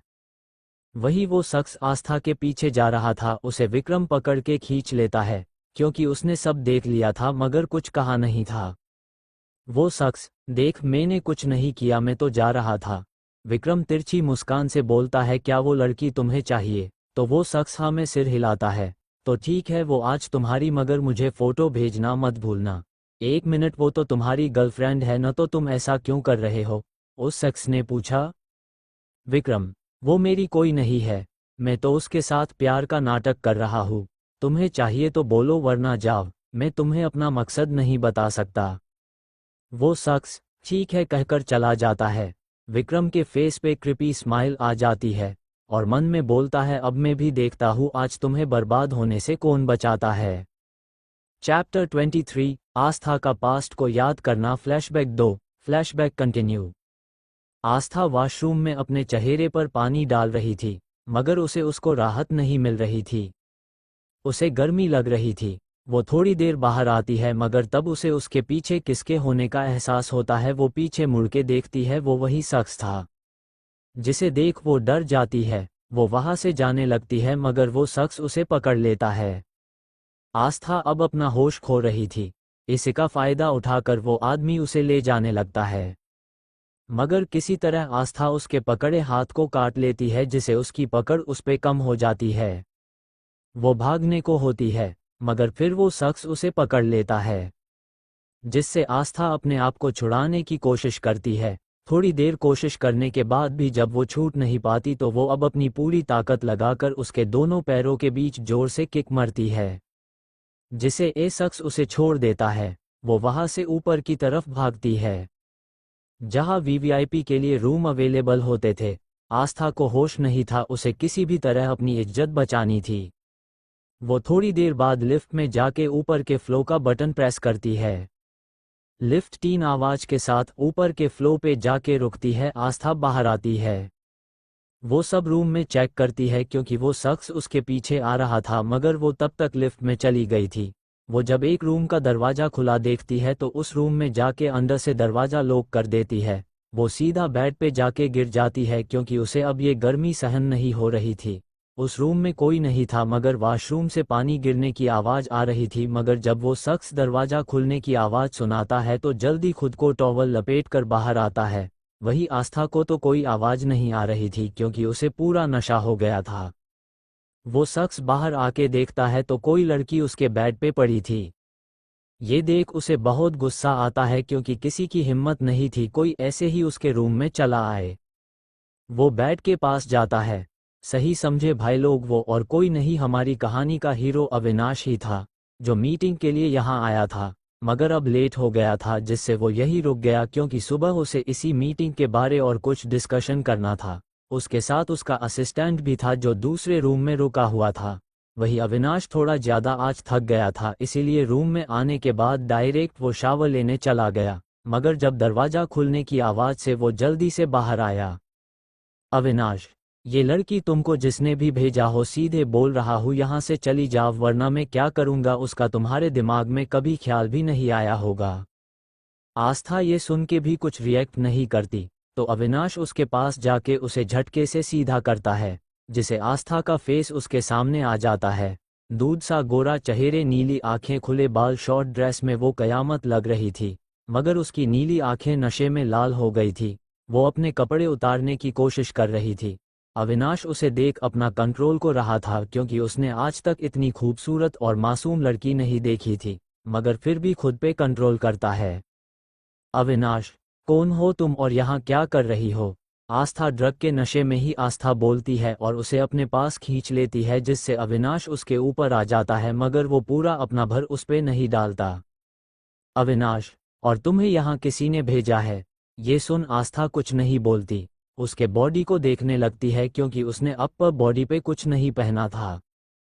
तभी उसे दरवाजा नॉक होने की आवाज़ आती है, जिसे अविनाश कुछ देर इग्नोर करता है, क्योंकि उसे आस्था से खुद के सवाल का जवाब चाहिए था। मगर जब नॉक करने की आवाज़ बढ़ती जाती है तो वो आस्था के ऊपर से खड़ा होता है और अपने टॉवल को बंद करता है अच्छे से, क्योंकि आस्था के अचानक खींचने से वो ढीला हो गया था। फिर दरवाजे की ओर जाने लगता है, मगर आस्था उसे जाने नहीं देती, तो अविनाश कुछ देर उसे देखता है, फिर उसे ब्लैंकेट से कवर कर देता है। फिर वो दरवाजा खोलने चला जाता है। अविनाश जब दरवाजा खोलता है तो अनजान शख्स को देख अपनी गहरी आंखों से गुस्से के साथ उसे देखने लगता है, जिसे देख वो शख्स कहता है, वो शख्स, sorry sir for disturb you, यहाँ कोई लड़की आई है क्या? क्योंकि वो मेरी गर्लफ्रेंड है, मगर गलती से उसने शराब पी थी, तो क्या वो यहाँ आई है? बिल्कुल सही समझे सब लोग, ये शख्स और कोई नहीं विक्रम था। जो शख्स आस्था का पहले पीछा कर रहा था वो उसका दोस्त था। उसके दोस्त को जैसे ही आस्था बहुत ढूंढने पर नहीं मिली तो घबराहट में उसने विक्रम को कॉल कर बुला लिया और सब बता दिया। इसीलिए दोनों मिलकर दोनों ढूंढने लगते हैं और ढूंढते ढूंढते वो अविनाश के कमरे के बाहर पहुंच गए, मगर दरवाजा खुलने पर अविनाश को देख दोनों की सीटी पिटी गुम हो गई। आखिर अविनाश को कौन नहीं जानता था, इसीलिए इज्जत से पेश आ रहे थे, मगर वो दोनों अंदर देखने की कोशिश कर रहे थी कि आस्था अंदर तो नहीं, मगर अविनाश के खड़े रहने से वो अंदर नहीं देख पा रहे थे। अविनाश भी सब चीजें नोट कर रहा था। अविनाश सोचता है जो आदमी इस लड़की को अपनी गर्लफ्रेंड बता रहा है वो ऐसा क्यों कह रहा है कि इस लड़की ने शराब पी है, मगर मुझे इस लग रहा है जैसे उसे ड्रग दिया गया हो, क्योंकि उसे गर्मी लग रही है। और अगर वो उसकी गर्लफ्रेंड है भी तो कोई बॉयफ्रेंड अपनी गर्लफ्रेंड को ऐसी हालत में अकेला नहीं छोड़ता, इसीलिए उसे शक हो जाता है। वो उन्हें कुछ भी न बताने का निश्चय करता है। अविनाश, नहीं यहाँ कोई नहीं आया, आप जाके कहीं और ढूंढिए और मुझे डिस्टर्ब मत कीजिएगा, जिससे मेरा टाइम वेस्ट ना हो, क्योंकि मेरा टाइम बहुत कीमती है। सो आप यहाँ से जा सकते हैं। और हाँ, अगली बार नज़रें नीचे रखकर बात करना मुझी से, क्योंकि मुझे पसंद नहीं कोई मेरे निजी जीवन हो या फिर न हो उसमें टकाच की करे, मुझे ये कटी बर्दाश्त नहीं समझे, वरना अगली बार अच्छे से समझा दूंगा। Now get lost. चैप्टर 24, आस्था अविनाश की शादी। Flashback continue. अविनाश विक्रम के मुंह पर दरवाजा बंद कर देता है, जिससे उसे बहुत गुस्सा आता है, मगर वो उसका कुछ नहीं कर सकता था। इन सब का जिम्मेदार वो अब आस्था को मानने लगता है, जिससे उसे आस्था पे और गुस्सा आता है। वहां से वो दूसरी तरफ फिर ढूंढने चले जाते हैं। वही दरवाजा बंद करने के बाद अविनाश पलटता है तो देखता है वहां बेड पे अब कोई नहीं है। इसीलिए कंफ्यूजन में पूरे रूम को देखता है, मगर वो उसे नहीं मिलती, जिससे अब पता नहीं क्यों अविनाश को गुस्सा आने लगता है। मगर तभी उसे बाथरूम से पानी गिरने की आवाज़ आती है, जिससे उसे समझ आ जाता है कि वो बाथरूम में ही है। पता नहीं ये जानकर उसे खुशी होती है। वो जाके बाथरूम पे नॉक करता है, तभी बाथरूम का दरवाज़ा खुल जाता है। वो देखता है आस्था शावर के नीचे खड़ी होके अपने कपड़े निकलने की कोशिश कर रही है। ये देख वो जल्दी से उसके पास जाता है, वो उसे रोकने के लिए। वो जल्दी से आस्था के पास पहुंचकर इसके दोनों हाथों को पकड़ लेता है, जिसे आस्था की नज़र उस पे जाती है तो उस पर से अपनी नज़र नहीं हटा पाती, मगर उसे देख उसके शरीर को गर्मी बढ़ने लगती है, जिसे वो सहन नहीं कर पा रही थी, जिसके चलते वो अपने हाथों को छुड़ाने की कोशिश करती है, मगर अविनाश के कस के हाथ पकड़ने से वो खुद को छुड़ा नहीं पाती। इसीलिए वो अपनी पैरों से कोशिश करती है, मगर उसके पैरों को बीच में ही अविनाश अपने पैरों से रोक देता है, जिससे उसकी शक्ल रोने जैसी हो जाती है। आस्था, आप कौन है? मेरे कमरे में क्या कर रहे? अविनाश छोटी आंखें कर इस लड़की को देखता है जो खुद दूसरे के कमरे में आती थी और उसे बोल रही थी कि वो उसके कमरे में क्या कर रहा है, मगर वो कोई जवाब नहीं देता, जिसे आस्था उसी गूंगा समझ लेती है जो बोल नहीं सकता। आस्था कुछ और कहती कि उसे गर्मी बढ़ने लगी, अब उसका शरीर जलने लगा था, इसीलिए वो अविनाश से कहती है, आस्था, मुझे बहुत गर्मी लग रही है। ये बोलकर वो उसे चिपकने की कोशिश करती है क्योंकि उसके पास जाने से उसे ठंडक मिल रही थी, जिससे वो उसके और करीब जाने लगती है और अपने होठों को उसके चेहरे की तरफ बढ़ाने लगती है। एक समय ऐसा आता है कि दोनों के होठ एक दूसरे के होठों को टच कर रहे थे। अविनाश उसे थोड़ा दूर करता है। अविनाश, तुम ये क्या कर रही हो? इसका तुम्हें आइडिया भी है? तुम ड्रग के नशे में मेरे करीब आ रही हो। कल को तुम फिर से मुकर गई कि तुम पहले मेरे करीब नहीं आई तो क्या होगा अगर तुमने मुझ पे झूठा इल्जाम लगाया तो? आस्था मगर कुछ सुनने को राजी हो नहीं थी, उसे बस अभी अविनाश चाहिए था। अविनाश देख सकता था कि आस्था अब खुद को कंट्रोल नहीं कर पा रही, अगर वो ऐसे ही रही तो वो मर भी सकती है, इसीलिए वो उसकी तरफ देखता है। अविनाश, मैं तुम्हें मेडिसिन दे दूंगा मगर उसके बदले में तुम्हें मेरा कहा मानना होगा। आस्था नशे में हाँ में सिर हिलाती है, जिसे देख आस्था को ब्लैंक पेपर पे साइन करने को कहता है, जिसे आस्था हाँ में सिर हिलाती है। अविनाश रूम में जाके पेपर और पेन लाके आस्था को देता है। आस्था के साइन करने के बाद उसका नाम पढ़ता है आस्था। नाम देख वो मुस्कुरा देता है, फिर बाहर आके अपने असिस्टेंट को डॉक्टर को लाने को कहता है और उस पेपर को मैरिज पेपर बनवाने को कहता है। ये सुन असिस्टेंट शॉक हो जाता है, मगर कुछ न कहकर पेपर लेके निकल जाता है। उसके जाने के बाद वो फिर से अंदर जाता है तो आस्था उसे पकड़ दीवार की तरफ पुश कर उसके होठों पे अपने होठ रख देती है और उसके करीब जाने लगती है, मगर उसे किस करना नहीं आता था, इसीलिए अविना के होता को लॉलीपॉप के जैसे उसके होठों पे सिर्फ होठ रखे थे। अब आस्था के किस करने से वो भी बहकाने लगता है और उसे किस करने लगाता है। आस्था को भी ये अच्छा लग रहा था, उसका टच उसे बुरा नहीं लग रहा था। किस करते करते दोनों कब पैशनेट किस करने लगते हैं उन्हें पता ही नहीं चलता। 20 मिनट तक किस करने के बाद आस्था की हालत अब खराब हो रही श्वास न लेने के कारण, इसीलिए वो उसे दूर होने की कोशिश करती है। अविनाश को भी समझ आ जाता है कि अब इस लड़की को सांस नहीं आ रही, इसीलिए छोड़ता है, मगर आस्था के उससे चिपके होने के कारण वो अब अपना कंट्रोल को रहा था। शावर में होने के कारण उसके कपड़े उसके शरीर से चिपक गए थे, जिससे उसकी बॉडी शेप साफ नजर आ रहा था। इसीलिए आस्था को पकड़ वो फिर से किस करने लगाता है और आस्था की कमर पकड़ उसे खुद की तरफ पुश करता है और वाइडली किस करने लगता है। किस के साथ बाइट भी अब करने लगता है। रही आस्था भी उसका साथ दे रही थी। थोड़ी देर बाद उसके होठों से अपने होठ अलग कर उसके माथे को बड़ी शिद्दत से चूम लेता है, जिससे उसकी आंखें बंद हो जाती है। फिर दोनों आंखों को, फिर दोनों गाल पे किस करता है, फिर उसके गर्दन पे किस करने लगता है और दूसरे हाथ से उसके पैर को ऊपर कर उसे सहलाने लगता है, जिससे आस्था के शरीर में गुडबम्स आ रहे थे। उसके पेट में तितलियां उड़ने लगी थी। वही अविनाश के हाथ अब ऊपर की तरफ आने लगे थे। वो उसकी ड्रेस को थोड़ा ऊपर की तरफ का उसके पैर को सहलाने लगता है। आस्था को भी अच्छा लग रहा था, इसीलिए उसे नहीं रोकती। अविनाश अब अपना चेहरा ऊपर कर देखता है तो आस्था भी अपनी आंखें खोल उसे देखती है। अविनाश, बस अब और नहीं, अगर इसे आगे बढ़ा तो मैं रुक नहीं पाऊंगा, ये बोल वो उसे देखने लगता है। मगर आस्था को कुछ सूझ नहीं थी, उसे उसका इस तरह रुक जाना बिल्कुल पसंद नहीं आया, इसीलिए वो आगे बढ़कर उसके माथे पे होठ रखती है, जिससे अविनाश की आंखें सुकून से बांध हो जाती है। अविनाश मन में सोचता उसका असिस्टेंट डॉक्टर को लेके आया क्यों नहीं, मगर आस्था की हालत देख उसे ये करना पड़ा, मगर वो खुद भी बहक गया। Chapter 25 flashback end. Aastha Avinash की तरफ देखती है और उसे कहती है, Aastha, I need you. Avinash, तुम एक अनजान को ऐसा कैसे बोल सकती हो? तुम रुको, थोड़ी देर में डॉक्टर आ जाएगा। ऐसा बोल वो उसे दूर होने लगता है, मगर आस्था उसका हाथ पकड़ उसकी कमर पे रख देती है और उसके करीब आके कहती है, आस्था, मुझे पता है मैं क्या कर रही हूँ, मेरा बॉयफ्रेंड है, मगर उसका छूना मुझे पता नहीं क्यों अच्छा नहीं लगता। मांगे तुम छू रहे हो तो अच्छा लग रहा है, और मुझे अभी तुम्हारी ज़रूरत है, मुझे ऐसा लग रहा है जैसे मैं मर जाऊंगी। ये सुन अविनाश को अच्छा नहीं लगता, इसीलिए उसकी कमर से पकड़ उसे खुद की तरफ पुश कर उसके होठों पे होठ रख देता है और किस करने लगता है। किस के साथ उसके होठों पे बाइट भी करता है जैसे उसे किसी चीज़ की पनिशमेंट दे रहा हो। अब वो खुद को कंट्रोल नहीं कर पा रहा था, इसीलिए उसे लेके कमरे में आ जाता है, उसे बेड पे बिठाता है और उसकी ड्रेस के पास पैरों पे अपने हाथ चलाने लगता है। इसी बीच उनकी किस ब्रेक नहीं हुई थी। अविनाश अब उसके ड्रेस को ऊपर की तरफ करने लगाता है और उसके हाथ भी ऊपर जाने लगता है, जिसे आस्था मचल उठती है और अविनाश को खुद की तरफ पुश करने लगती है। वही अविनाश उसके हाथों को छोड़ उसकी गर्दन पे किस करने लगाता है, साथ में वाइल्ड होके बाइट भी करता है, जिससे आस्था की आहें उस कमरे में गूंजने लगती है। अविनाश अब उसके कंधे से पट्टी को खिसका देता है और वह पे किस करने लगता है।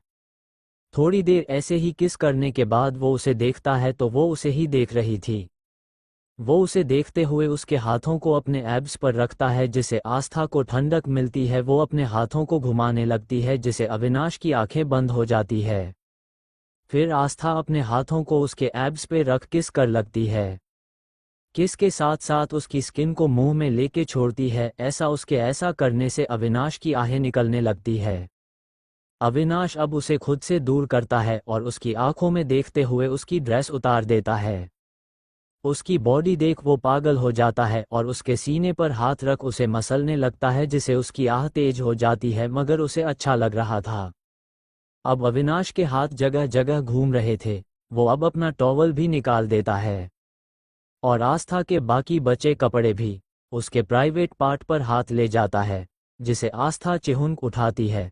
अविनाश को जब आस्था तैयार लगती तो उसके अंदर समा जाता, जिसे आस्था को तेज दर्द होता है। वो आंखें बंद कर इस दर्द को सहने की कोशिश करती है। ये देख अविनाश को यकीन आता है कि इस लड़की का ये फर्स्ट टाइम था, इसीलिए वो उसके होठों पे होठ रख देता है, जिसे उसका ध्यान भटके। और ऐसा ही होता है। थोड़ी देर में आस्था नॉर्मल होए के उसका साथ देने लगती है।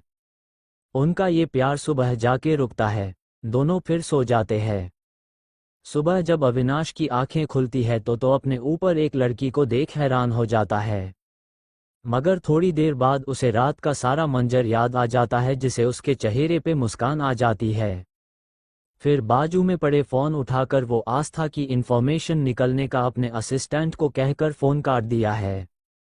फिर आस्था के सिर पे किस कर वो नहाने चला जाता है।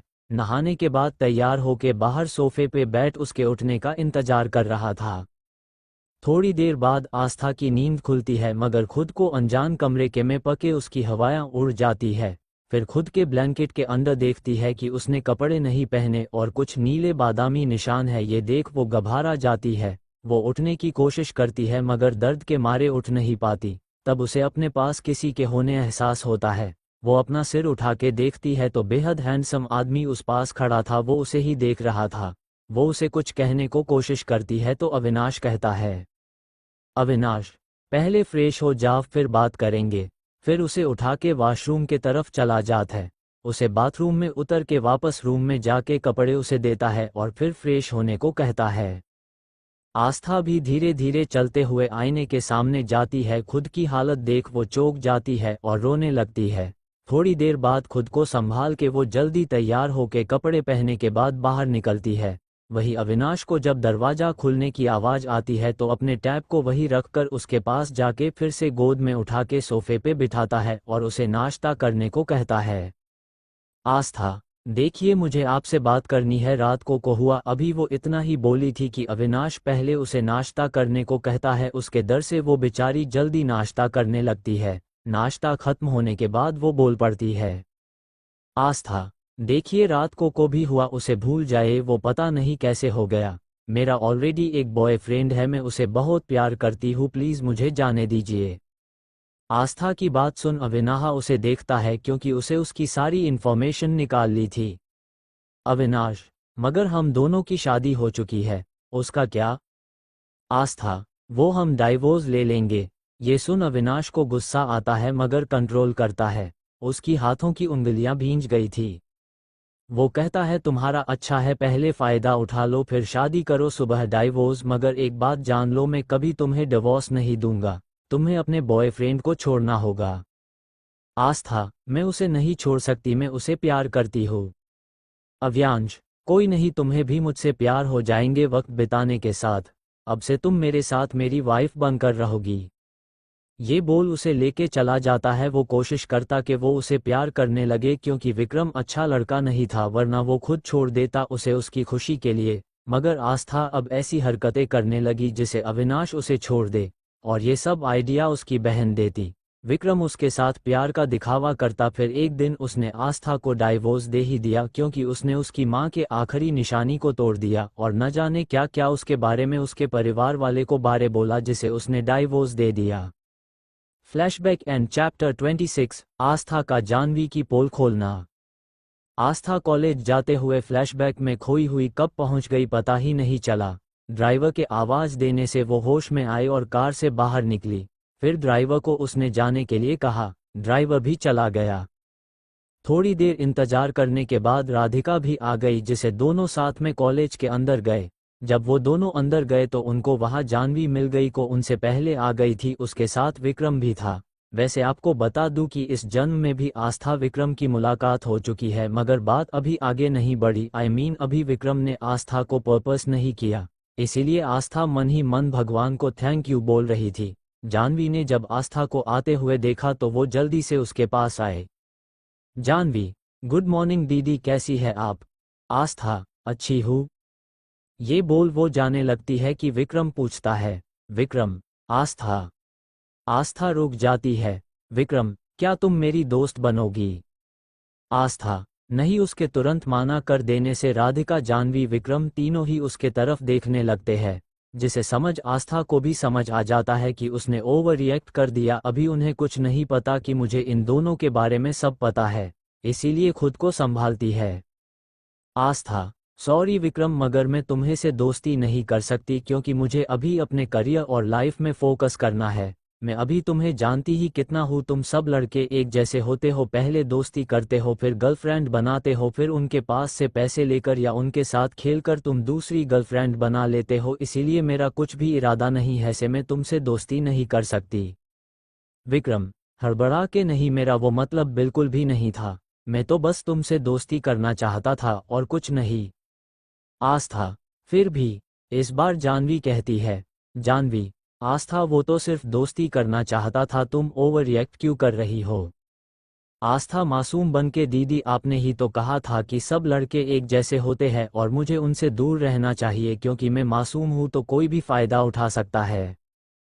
फ्लैशबैक, एक बार जब आस्था और जानवी स्कूल में थी तो दोनों साथ में ही स्कूल जाती और आती। ये बात स्टैंडर्ड 11 की है। तब आस्था साइंस की स्टूडेंट थी, पढ़ने में भी होशियार थी।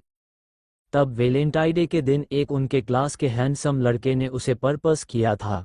आस्था भी मन ही मन उसे पसंद करती थी क्योंकि वो उम्र ही ऐसी बड़ी ही होती है कि अट्रैक्शन हो ही जाता है। आस्था को भी था, मगर आस्था को समझ नहीं आ रहा था कि क्या जवाब दे, इसीलिए बाद में कहने का बोलती है। घर आके वो सोचती है क्या जवाब दे। उतने में उसके पास जानवी आती है और पूछती है क्या हुआ है, कहाँ खोई हुई हो? उसे सब पता था फिर भी पूछा।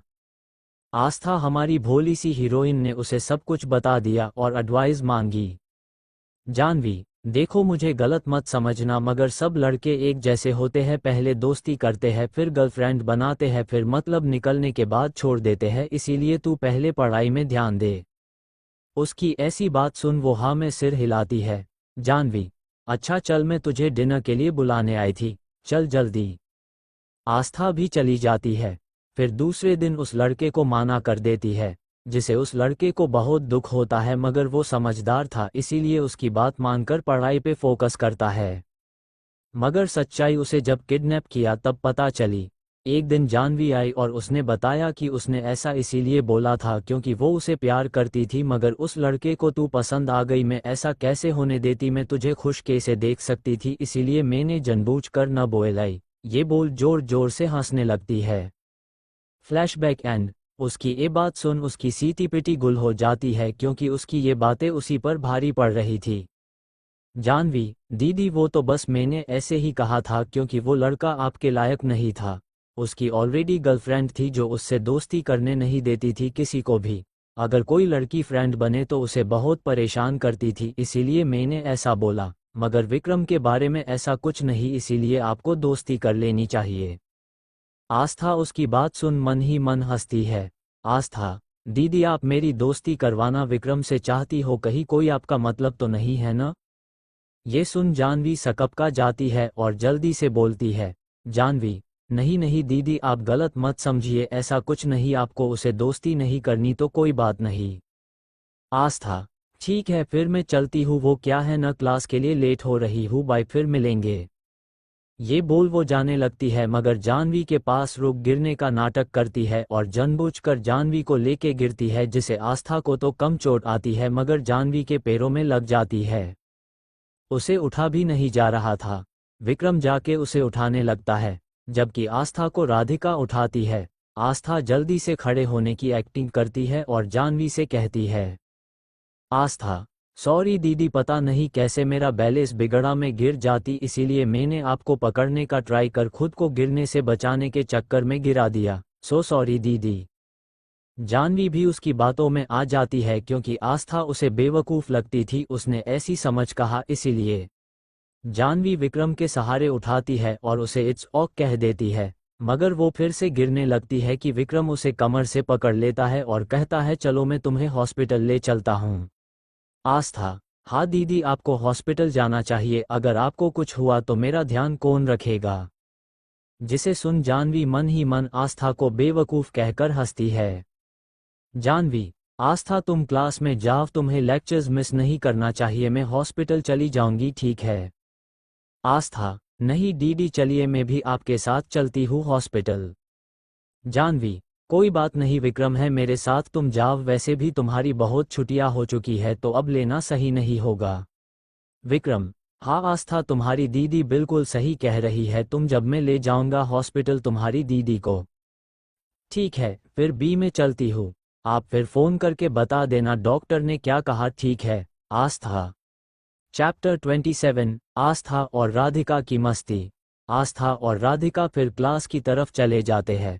वही जानवी और विक्रम उन्हें जाते हुए देखते रह जाते हैं। जानवी को आस्था पर बहुत गुस्सा आ रहा था मगर जैसे तैसे कर कर उसने कंट्रोल किया। विक्रम, चले बेबी, वो तो गई जानवी, हाँ चलो। मगर जब उसने एक कदम चलना चाहा तो उसके पैरों में दर्द हुआ, उससे चला भी नहीं जा रहा था, जिसे देख विक्रम उसे गोद में उठाकर कॉलेज के बाहर की तरफ चलने लगता है। जानवी भी उसके गले में हाथ डाल देती है। जानवी को कार में बैठा कर खुद ड्राइविंग सीट पर बैठ जाता है और दोनों हॉस्पिटल के लिए निकल जाते हैं। वहीं दूसरी तरफ आस्था और राधिका को की अपने क्लास की तरफ जा रही थी, मगर राधिका आस्था की तरफ कंफ्यूजन से देख रही थी क्योंकि आस्था ने को नीचे बहाना बनाया था विक्रम से दोस्ती न करने का, वो उसे फिजूल लगा क्योंकि ऐसा कुछ भी नहीं था। वो लड़कों से बात करती थी, फिर आस्था का जानबूझकर जानवी को नीचे गिरना राधिका समझ है थी कि वो नाटक कर रही है जिसे जानवी नीचे गिर जाए। ये सब आस्था क्यों कर रही है उसे समझ नहीं आ रहा था क्योंकि आस्था जानवी से बहुत प्यार करती थी, कभी कभी उसके लिए वो खुद राधिका से लड़ जाती थी। उसके बारे कुछ भी उल्टा सुनना उसे पसंद नहीं था। फिर उसने आज जो देखा वो क्या था, उसे कुछ समझ नहीं आ रहा था। इसी तरह सोचने से वो आस्था से थोड़ी चलने में पीछे रह गई। इसीलिए आस्था जब पीछे मुड़कर देखती है तो राधिका को चलने का बोलती है। राधिका होश में आती है, जल्दी से आस्था के पास जाती है।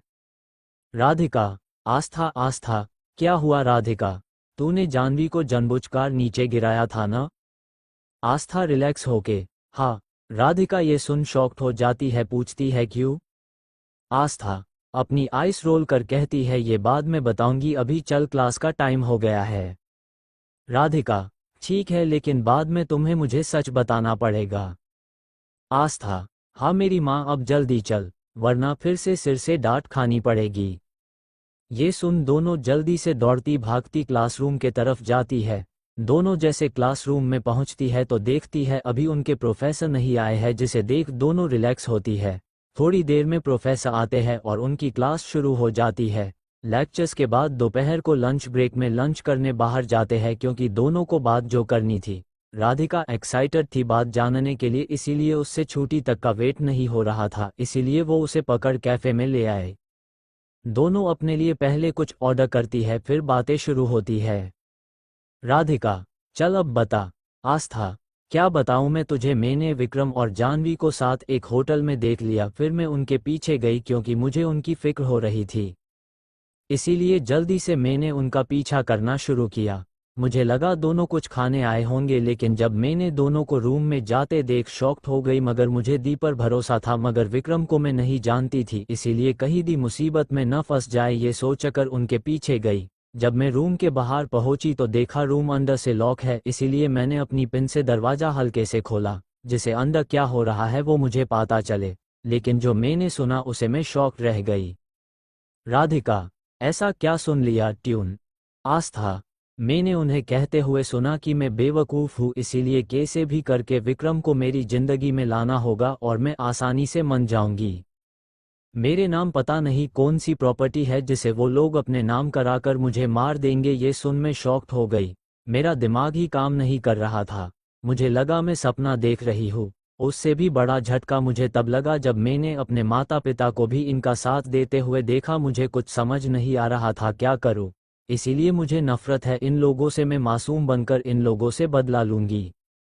ये सब कहते हुए आस्था की आंखें लाल हो गई थी। ये सब सुनकर राधिका को तो रोना आ जाता है। राधिका, भले ही कुछ भी हो जाए मैं हमेशा तेरे साथ हूँ। मैं उन लोगों से बदला लेने में तेरी मदद करूंगी। वैसे भी मुझे उस तेरी नागिन जैसी बहन पर पहले ही शक था, मगर मुझे नहीं पता था कि वो इतना नीचे गिर सकती है। मुझे तो लगता है ये विक्रम भी उसका बॉयफ्रेंड है, तभी तो वो उसका साथ दे रहा था। देखा नहीं था कैसे गोद में उठा के ले जा रहा था तेरी उस बहन को। आस्था, पता नहीं, मगर मुझे उन लोगों से कोई वास्ता नहीं रखना, नहीं उनके जुड़े लोगों पे। राधिका, चल ये सब कुछ छोड़, चल तेरा मूड सही करते हैं, क्योंकि वो टकला साडू प्रोफेसर आज प्रैक्टिकल लेने वाला है, इसीलिए एनर्जी तो चाहिए ना। ये बोल आंख मार देती है, जिसे देख आस्था के चेहरे पर भी स्माइल आ जाती है। आस्था, यार सही तो पढ़ते हैं सिर, मगर पता नहीं तेरा ध्यान कहाँ होता है जो सब तेरे भेजे के ऊपर से चला जाता है। ये बोल उसके सिर पे टपली मारती है। राधिका, यार मार तो नहीं, वरना दिमाग कम हुआ तो तेरे को हैंडसम जीजा कहाँ से मिलेगा। ये बोल शर्माने की एक्टिंग करने लगती है। ये सुन आस्था की जोर से हंसी छूट पड़ती है, जिसे देख राधिका को भी अच्छा लगता है। चलो इसका मूड सही तो हुआ।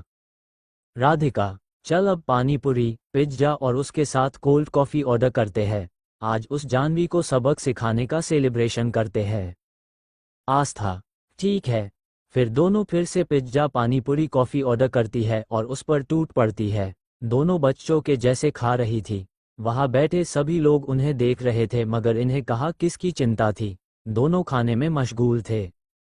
थोड़ी देर बाद पिज्जा का लास्ट पीस के लिए दोनों झगड़ने लगते हैं। आस्था, अरे आप यहाँ, ये सुन राधिका पीछे मुड़ती है, तभी आस्था पिज्जा का स्लाइस उठा के खा लेती है। चैप्टर 28, जानवी का प्लान अगेंस्ट आस्था। आस्था और राधिका मस्ती से खा रहे थे। आस्था ने चालाकी से राधिका का ध्यान भटकाए हुए पिज्जा का लास्ट पीस खा लिया, जिसे देख राधिका का मुंह बन गया। राधिका, आस्था ये तो चीटिंग है, तुम ऐसा कैसे कर सकती हो? Aastha, everything is fair in friendship. ये बोल हंसने लगती है। राधिका भी मुस्कुरा देती है, फिर बिल पे दोनों प्रैक्टिकल क्लासेज के लिए निकल जाती है।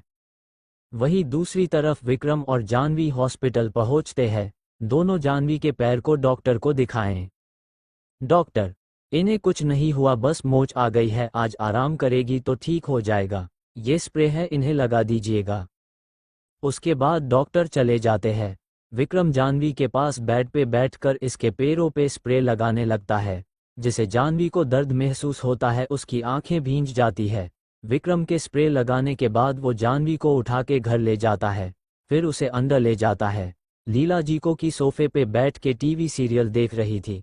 तभी जानवी को अंदर आता देख और लांगड़ाता देख जल्दी से उसके पास जाती है, उसे दूसरी तरफ से पकड़ उसे सोफे पे बिठाती है, फिर पूछती है, लीला जी, क्या हुआ तुम्हारे पैर को? क्या तुम गिर गई? तुम्हें दर्द हो रहा है? आखिर गिरी तो गिरी कैसे? ऐसे एक के बाद एक क्वेश्चन पूछने लगती है। जानवी जब अपनी मोम के क्वेश्चन सुनती है तो पहले उन्हें शांत होने का कहती है। लीलजी भी बैठ जाती है। उन्हें विक्रम को देख आश्चर्य नहीं हुआ, आखिर उन्हें भी सब कुछ पता था, इसीलिए उन्हें कोई क्वेश्चन नहीं किया। वो भी चाहते थे कि जाह्नवी की शादी विक्रम से हो, क्योंकि विक्रम भी अमीर परिवार से था। ये बात अलग थी कि वो अविनाश जितना अमीर नहीं था। अगर अविनाश से जाह्नवी की शादी हो तो ठीक, वरना विक्रम तो है ही। जाह्नवी फिर लीलाओं को आज जो भी कॉलेज में हुआ सब बताने लगती है। कैसे आस्था का जवाब देना, विक्रम से दोस्ती न करना, फिर उसका गिराना, जिसे सुन लीला जी को बहुत गुस्सा आता है आस्था पे।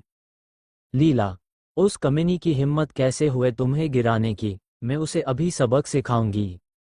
ये बोल वो कॉल करने ही जा रही थी कि जाह्नवी अपनी मोम को रोक लेती है और कुछ सोचने लगती है, मगर उसकी माँ कहाँ मानने वाली थी। उन्होंने आस्था को कॉल मिला दिया, जिसे देख जाह्नवी तुरंत उनके कॉल को काट देती है, जिसे लीला उसकी तरफ देखने लगती है।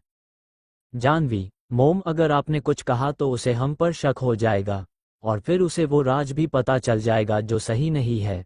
हमें उससे प्रॉपर्टी के पेपर साइन करवाने हैं। लीला, तो क्या मैं ऐसे ही देखती रहूं? देखो उसने तुम्हारे पैर का क्या हाल कर दिया है। जाह्नवी, डोंट वरी मॉम, ये जल्दी ठीक हो जाएगा। लीला, तो बता अब तेरे दिमाग में क्या चल रहा है, क्योंकि माँ हूँ तेरी, सब जानती हूँ, तू मुझे ऐसे ही नहीं रोकती, चल बता अब। ये सुन जाह्नवी के होठों पे स्माइल आ जाती है, मगर ये कुटिल थी ना कि नॉर्मल। जाह्नवी, वाह मोम, आप तो मुझे अच्छे से जानने लगी है। लीला, मैं नहीं जानूंगी तो कौन जानेगा, आखिर मैंने ही तुम्हें पैदा किया है और पाला है। ये सुन जाह्नवी मुंह बनाती है, फिर एक्साइटेड हो जाती है अपना प्लान बताने के लिए। जाह्नवी, मोम, अब मेरा बर्थडे आने वाला है, क्यों न इस बार पार्टी क्लब में रखे। उसकी ऐसी बातों को सुन लीला कंफ्यूज हो जाती है, मन में सोचती है ये क्या बोल रही है। मैं इसे उस लड़की को सबक सिखाने के बारे में पूछ रही हूँ और ये मुझे अपने बर्थडे के बारे में बताने लगी है। वो कंफ्यूजन भरे चेहरे के साथ जाह्नवी की तरफ देखती है। जाह्नवी जब अपनी माँ का कंफ्यूजन भरा चेहरा देख अपना माथा पीट देती है। जाह्नवी, मोम, जब क्लब में पार्टी रखेंगे तब तो आस्था को बुला पाएंगे। ये सुन लीला समझ जाती है उसकी बेटी क्या सोच रही है। फिर जाह्नवी अपने प्लान को एक्सप्लेन करने लगती है। जाह्नवी, मोम, आस्था को हम मेरे बर्थडे के लिए क्लब बुलाएंगे, जिसे बेवकूफ़ जरूर आएंगी, क्योंकि उसकी नज़र में अभी मैं उसकी बहन हूँ जो उसका भला चाहती है। वो जब क्लब में आएंगी तो हम उसे ड्रिंक पिला देंगे जिससे वो होश में न रहे, जिसका फ़ायदा उठाकर हम उससे प्रॉपर्टी के पेपर साइन करा देंगे। फिर उसे विक्रम के साथ एक रूम में फ़ोटोज लेके उस अविनाश को भेजेंगे, जो अपनी पत्नी को सती सावित्री मानता है। जिसे उसका भरोसा टूट जाएगा, वो उसे डाइवोर्स दे देगा, जिससे जो प्रॉपर्टी मिलेंगी वो भी हम उससे छीन लेंगे, फिर उसे भयानक मौत देंगे। लीलाजी को भी ये प्लान अच्छा लगता है, वो राजी हो जाती है, मगर अब विक्रम के दिमाग में तो अलग ही खिचड़ी पक रही थी। विक्रम, मन में तुम कितनी भोली हो बेबी, तुम्हें लगता है मैं तुमसे प्यार करता हूँ? बिल्कुल नहीं, बस मुझे तो तुम्हारे अपना मतलब निकलने से मतलब है, जो मैं कभी भी पूरा कर सकता हूँ। मगर तुम्हारी बहन तुमसे भी सुंदर है, मैं ऐसा मौका कैसे जाने दे सकता हूँ? मुझे तो उसके भी मजे लेने हैं। ये बोल डेविल स्माइल करता है। वही विक्रम के इरादा से अनजान दोनों माँ बेटी अपने प्लान पे खुश हो रही थी। वही आस्था को भी नहीं पता था कि उसके खिलाफ षड्यंत्र रच चुका है। वो तो आराम से प्रैक्टिकल क्लासेज ले रही थी, क्योंकि उसे अपना सपना पूरा करना था और अच्छा डॉक्टर बनना था। फिर छुट्टी टाइम पे आस्था राधिका को भी बोलकर जाने को कहती है, क्योंकि उसने अभी तक उसकी शादी के बारे में उसे नहीं बताया था। मगर उससे छुपाने का कोई उसका इरादा नहीं था, मगर वो सही टाइम की राह देख रही थी। वो सीधा उस पे बॉम्ब नहीं देखना चाहती थी। चैप्टर 29, आस्था का अविनाश की ऑफिस जाना। आस्था ने अभी तक राधिका को अपनी शादी के बारे नहीं बताया था, इसीलिए वो उसे पहले भेज देती है। जब राधिका अपनी स्कूटी लेके चली जाती है तो आस्था भी अपनी कार में आके बैठ जाती है। उसके बैठते ही ड्राइव करना शुरू कर देता है। वही पीछे बैठी आस्था अपना सिर पीछे की ओर बैठकर आंखें बंद कर देती है। तभी उसे अविनाश का ख्याल आता है कि वो क्या कर रहा होगा इस वक्त। ये सब सोच वो अविनाश को मैसेज करती है, मगर अविनाश नहीं देखता। ये देख थोड़ी उदास हो जाती है। पिछली लाइफ में उसने अविनाश को बहुत परेशान और इग्नोर किया था, लेकिन इस जन्म में जब वो उससे बात नहीं कर लेती तब तक उसे चैन नहीं मिलता था। इसीलिए इस बार उसने कॉल किया। थोड़ी देर रिंग जाने के बाद दूसरी तरफ से उसके कॉल को ऊपर लिया गया। अविनाश, हेलो, आस्था ने अब चैन की सांस ली कि अब अविनाश ठीक है। आस्था थोड़ी देर कुछ नहीं बोली तो अविनाश फिर से बोला। अविनाश, हेलो, क्या हुआ बीवी? आस्था, आपने मेरे मैसेज का जवाब क्यों नहीं दिया? वो थोड़ा गुस्से में बोली। ये सुन अविनाश तुरंत बोला। अविनाश, बीवी फोन साइलेंट पर था और मैं काम में बिजी था इसीलिए। आस्था अब थोड़ी शांत होती है। आस्था, तो क्या मैंने आपको डिस्टर्ब किया? वो ना आपने मैसेज का जवाब नहीं दिया तो मुझे आपकी चिंता हो रही इसीलिए। अविनाश, कोई बात नहीं बीवी, तुम्हारे लिए मैं हमेशा फ्री ही हूँ। क्या तुम घर पहुँच गई? आस्था, नहीं, अभी कार में हूँ, अभी घर जा रही थी। अविनाश, हम। आस्था, वैसे आपने लंच तो किया था ना? अविनाश, थोड़ा हकलाते हुए, हाँ बीवी। आस्था, जरा बताएंगे कि क्या क्या खाया था खाने में? अविनाश ये सुन चुप हो जाता है, क्योंकि काम के चक्कर में उसने कुछ नहीं खाया था। सुबह भी वो जल्दी में निकल गया था। अगर उसने आस्था को ये बात बताई तो वो परेशान होगी ही, सोच बहने बनाने लगता है। मगर आस्था अविनाश को अच्छी तरह से जानती थी। वो हकला रहा है और जवाब नहीं दे रहा इसीलिए उसने लंच नहीं किया होगा, क्योंकि पिछली लाइफ में भी वो ऐसा ही था, काम के चक्कर में अपनी सेहत का बिल्कुल भी ध्यान नहीं रखता था, जिससे उसकी तबीयत खराब हो जाती थी। मगर उस जन्म में उसे उसकी चिंता नहीं थी, मगर इस बार वो ऐसा कुछ नहीं होने देगी। आस्था, अविनाश। अविनाश अपने होश में आता है तो जवाब देता है। अविनाश, छोले भटूरे, सलाद और मिठाई। ये सुन आस्था को बिल्कुल भी अच्छा नहीं लगता कि वो उससे झूठ बोल रहा है, मगर वो उससे कुछ नहीं कहती। थोड़ी देर शांत रहती है, फिर फोन को हाथ में दबके उसके स्पीकर पर हाथ रखकर ड्राइवर से कार को अविनाश के ऑफिस की तरफ जाने को कहती है। फिर स्पीकर पर से हाथ हटाकर आस्था अविनाश से बात करने लगती है। आस्था, ठीक है तो आप काम कीजिए, मैं रखती हूँ, शाम को घर जल्दी आना, ओके बाय। ये कहकर फोन काट देती है और फिर अपने माइंड को शांत करने के लिए आंखें फिर से बंद कर देती है। वही अविनाश को भी झूठ बोल के बिल्कुल अच्छा नहीं लग रहा था, लेकिन अब क्या कर सकता था, क्योंकि लंच का टाइम 2 कब का जा चुका था। फिर वो अपने काम में लग जाता है और सोचता है आज घर जल्दी जाएगा। ये सोच काम जल्दी से खत्म करने लगता है। वही 30 मिनट के बाद आस्था की कार अविनाश के ऑफिस के सामने रुकती है। ड्राइवर जल्दी से बाहर निकल के आस्था के लिए दरवाजा खोलता है। आस्था अपनी आंखें खोल देखती है कि वो अब अविनाश के ऑफिस के बाहर है। ये देख वो जल्दी से कार से बाहर आती है और ड्राइवर को जाने के लिए कहकर छुट्टी दे देती है, क्योंकि अब शाम होने ही वाली थी तो अब वो अविनाश के साथ ही घर जाएंगी। आज वो अविनाश को अच्छी खासी डांट लगाने वाली थी, जिसकी खबर अविनाश को नहीं थी। कार से निकलने के बाद ड्राइवर को जाने का बोल वो खुद ऑफिस की तरफ जाने लगती है।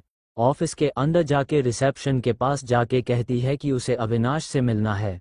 ऑफिस में जब एम्प्लॉयज आस्था को देखते हैं तो उन्हें ग्रीट करते हैं, जिसे देख बेचारी रिसेप्शनिस्ट कंफ्यूज हो जाती है क्योंकि वो नई थी। मगर तभी वहां का एक एम्प्लॉय उसे जाने देने को कहता है, जिसे देख रिसेप्शनिस्ट कुछ नहीं बोलती, क्योंकि सब लोगों को ग्रीट करता देख उसे लगा कोई उसे ओहदे वाला व्यक्ति होगा। मगर फिर भी अपने काम के लिए उसने आस्था से पूछा। रिसेप्शनिस्ट, मैडम क्या आपके पास अपॉइंटमेंट लेटर है? आस्था, नहीं। रिसेप्शनिस्ट, सॉरी मैडम, तो हम आपको नहीं जाने दे सकते। आस्था, क्या आप अविनाश के असिस्टेंट से बात कर सकती है कि आस्था मिलने आए है, ये बता सकती है? रिसेप्शनिस्ट, यस मैडम, प्लीज आप थोड़ा वेट कीजिए। ये बोल वो अविनाश के असिस्टेंट को कॉल करती है। दूसरी तरफ से जल्दी ही कॉल रिसीव होता है। असिस्टेंट, हेलो, क्या बात है? रिसेप्शनिस्ट, कोई आस्था नाम की व्यक्ति बॉस से मिलना चाहती है, क्या मैं उन्हें भेजूं? ये सुन असिस्टेंट डर जाता है और उसे तुरंत भेजने को कहता है। इतना बोल वो फोन रखने ही वाला था कि वो आगे कहता है कि आगे से उसे न रोका जाए, जब भी वो यहाँ आए उन्हें ऊपर भेजा जाए। ये बोल कॉल कट कर देता है। रिसेप्शनिस्ट भी ऑक बोल कॉल कट कर देती है। रिसेप्शनिस्ट, मैडम आप जा सकती है। Aastha, I am impress your works. ये बोल वो ऊपर की तरफ चली जाती है, लिफ्ट लेके जो सीधा अविनाश के केबिन के बाहर ही खुलती थी। वो जब लिफ्ट से बाहर आती है तो उसे असिस्टेंट बाहर ही मिल जाता है। असिस्टेंट जल्दी से आस्था के पास जाके कहता है, मैडम आप क्यों आए, मुझे बोल देती मैं आपको ले आता। Assistant, good evening madam, sorry मैं विश करना भूल गया। आस्था, इट्स ओके, आप जाके अपना काम कर सकते हैं, मैं खुद चली जाऊंगी। असिस्टेंट, ठीक है मैडम, कुछ चाहिए हो तो बोलना, या फिर मेरा कुछ काम हो तो ठीक है, फिर मैं चलता हूँ। असिस्टेंट जाने लगता है कि आस्था उसे रोकती है, जिसे सुन वो रुक जाता है। आस्था, क्या अविनाश ने लंच किया था? असिस्टेंट घबराते हुए हाँ में सिर हिलाता है। असिस्टेंट मन में बोलता है, बॉस डेविल है तो मैडम भी काम डेविल, मुझे नहीं मिली। एक मुझे झूठ बोलने को बोलता है तो दूसरा जज से पकड़ लेता है। वो याद करने लगता है कि जब अविनाश ने उसे अपने कमरे में बुलाया था। फ्लैशबैक, आस्था का कॉल कट हो जाने के बाद अविनाश अपने असिस्टेंट को कॉल कर बुलाता है। थोड़ी देर बाद अविनाश के केबिन के बाहर नोक होता है, जिसे सुन अविनाश उसे अंदर आने को कहता है, क्योंकि उसे पता था कि ये उसका असिस्टेंट ही होगा। वही असिस्टेंट अंदर आता है। असिस्टेंट, क्या हुआ सर, आपने मुझे बुलाया? अविनाश कुछ देर उसे देखने के बाद बोलता है कि उसके मैडम का उसे कॉल आया था। असिस्टेंट, ना में सिर हिलाया, जिसे देख अविनाश राहत की सांस लेता है। अविनाश, जब तुम्हारी मैडम का फोन आए तब तुम उन्हें बताना कि मैंने लंच कर लिया है।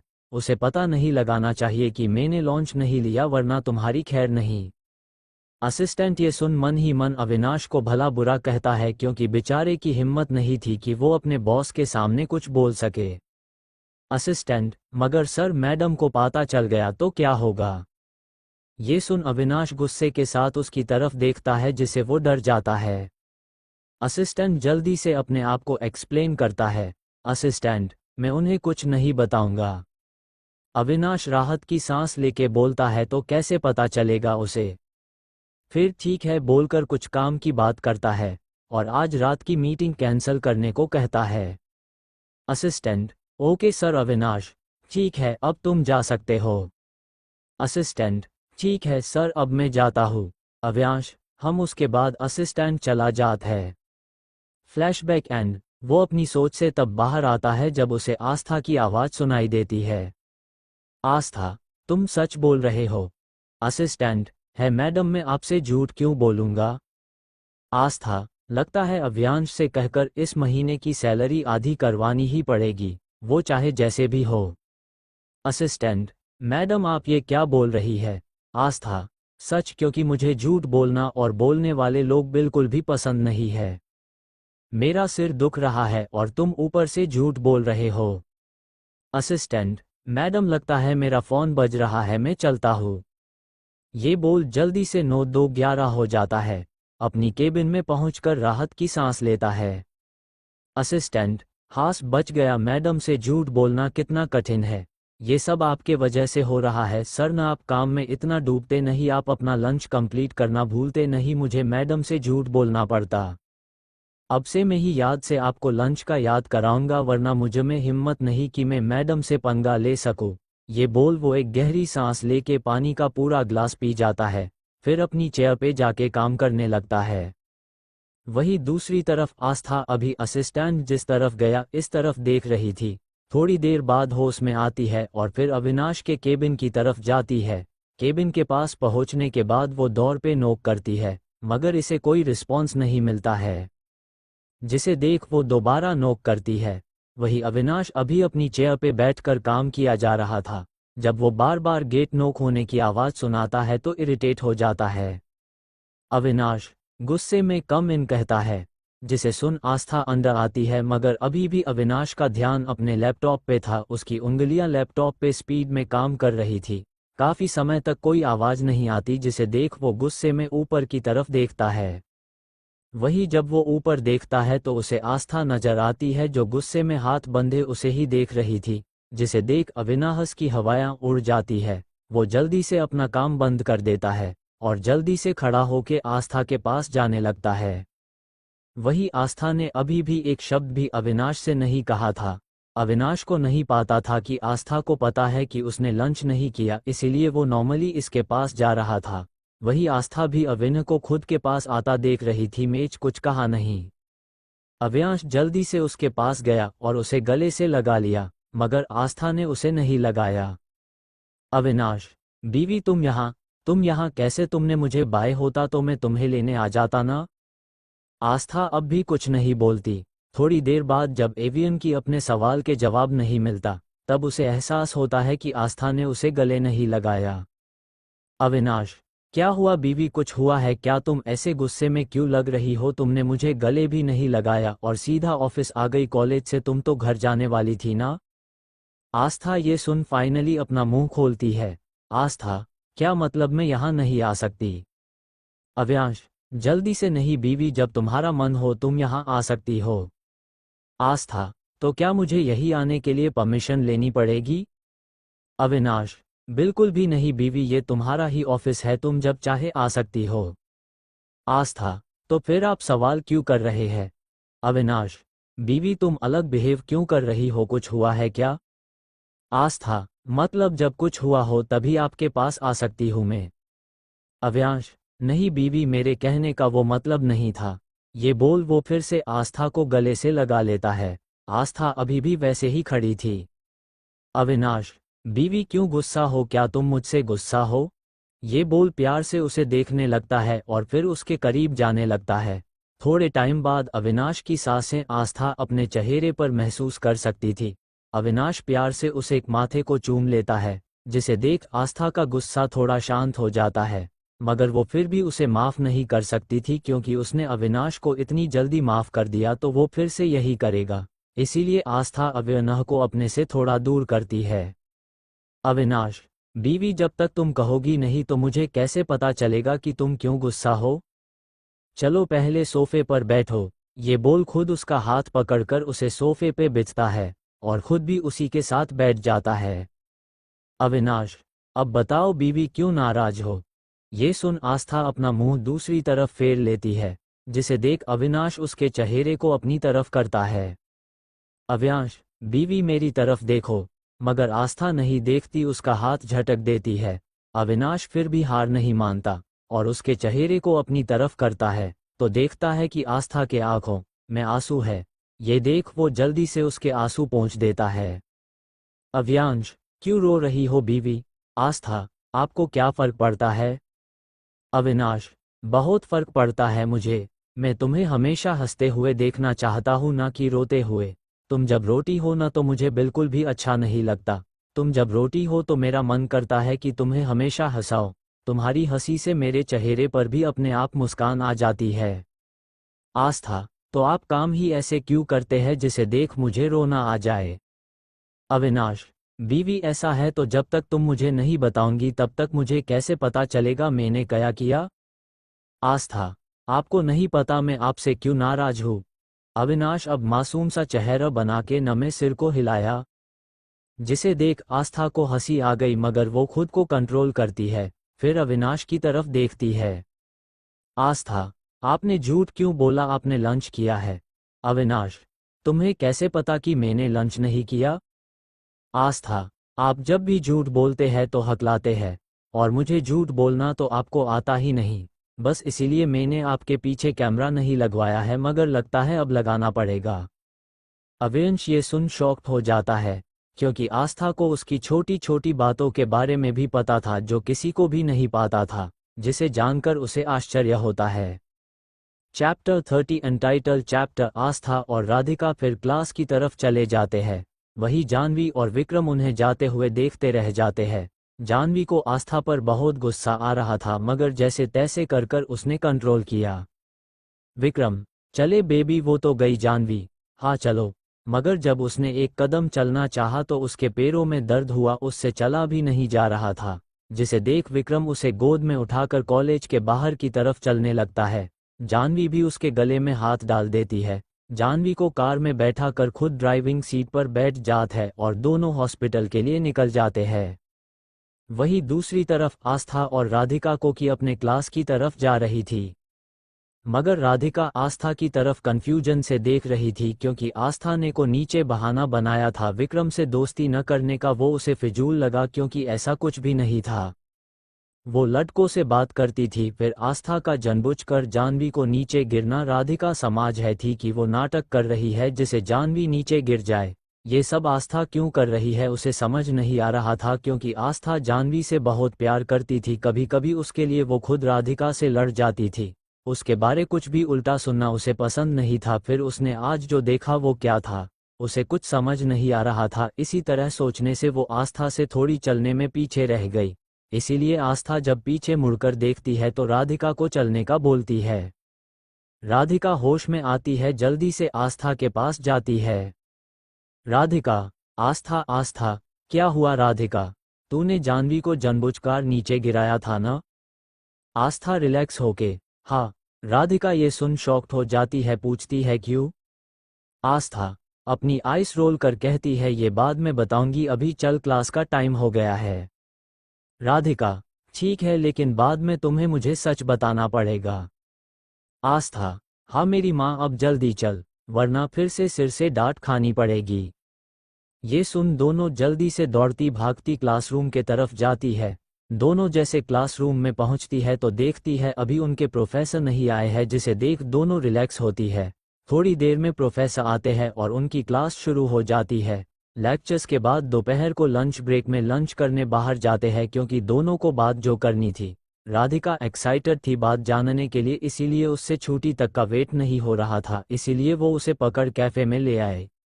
दोनों अपने लिए पहले कुछ ऑर्डर करती है, फिर बातें शुरू होती है। राधिका, चल अब बता। आस्था, क्या बताऊं मैं तुझे? मैंने विक्रम और जाह्नवी को साथ एक होटल में देख लिया, फिर मैं उनके पीछे गई क्योंकि मुझे उनकी फिक्र हो रही थी। इसीलिए जल्दी से मैंने उनका पीछा करना शुरू किया। मुझे लगा दोनों कुछ खाने आए होंगे, लेकिन जब मैंने दोनों को रूम में जाते देख शॉक्ड हो गई। मगर मुझे दी पर भरोसा था, मगर विक्रम को मैं नहीं जानती थी, इसीलिए कहीं दी मुसीबत में न फंस जाए ये सोचकर उनके पीछे गई। जब मैं रूम के बाहर पहुंची तो देखा रूम अंदर से लॉक है, इसीलिए मैंने अपनी पिन से दरवाजा हल्के से खोला, जिसे अंदर क्या हो रहा है वो मुझे पता चले। लेकिन जो मैंने सुना उसे मैं शॉक रह गई। राधिका, ऐसा क्या सुन लिया? ट्यून।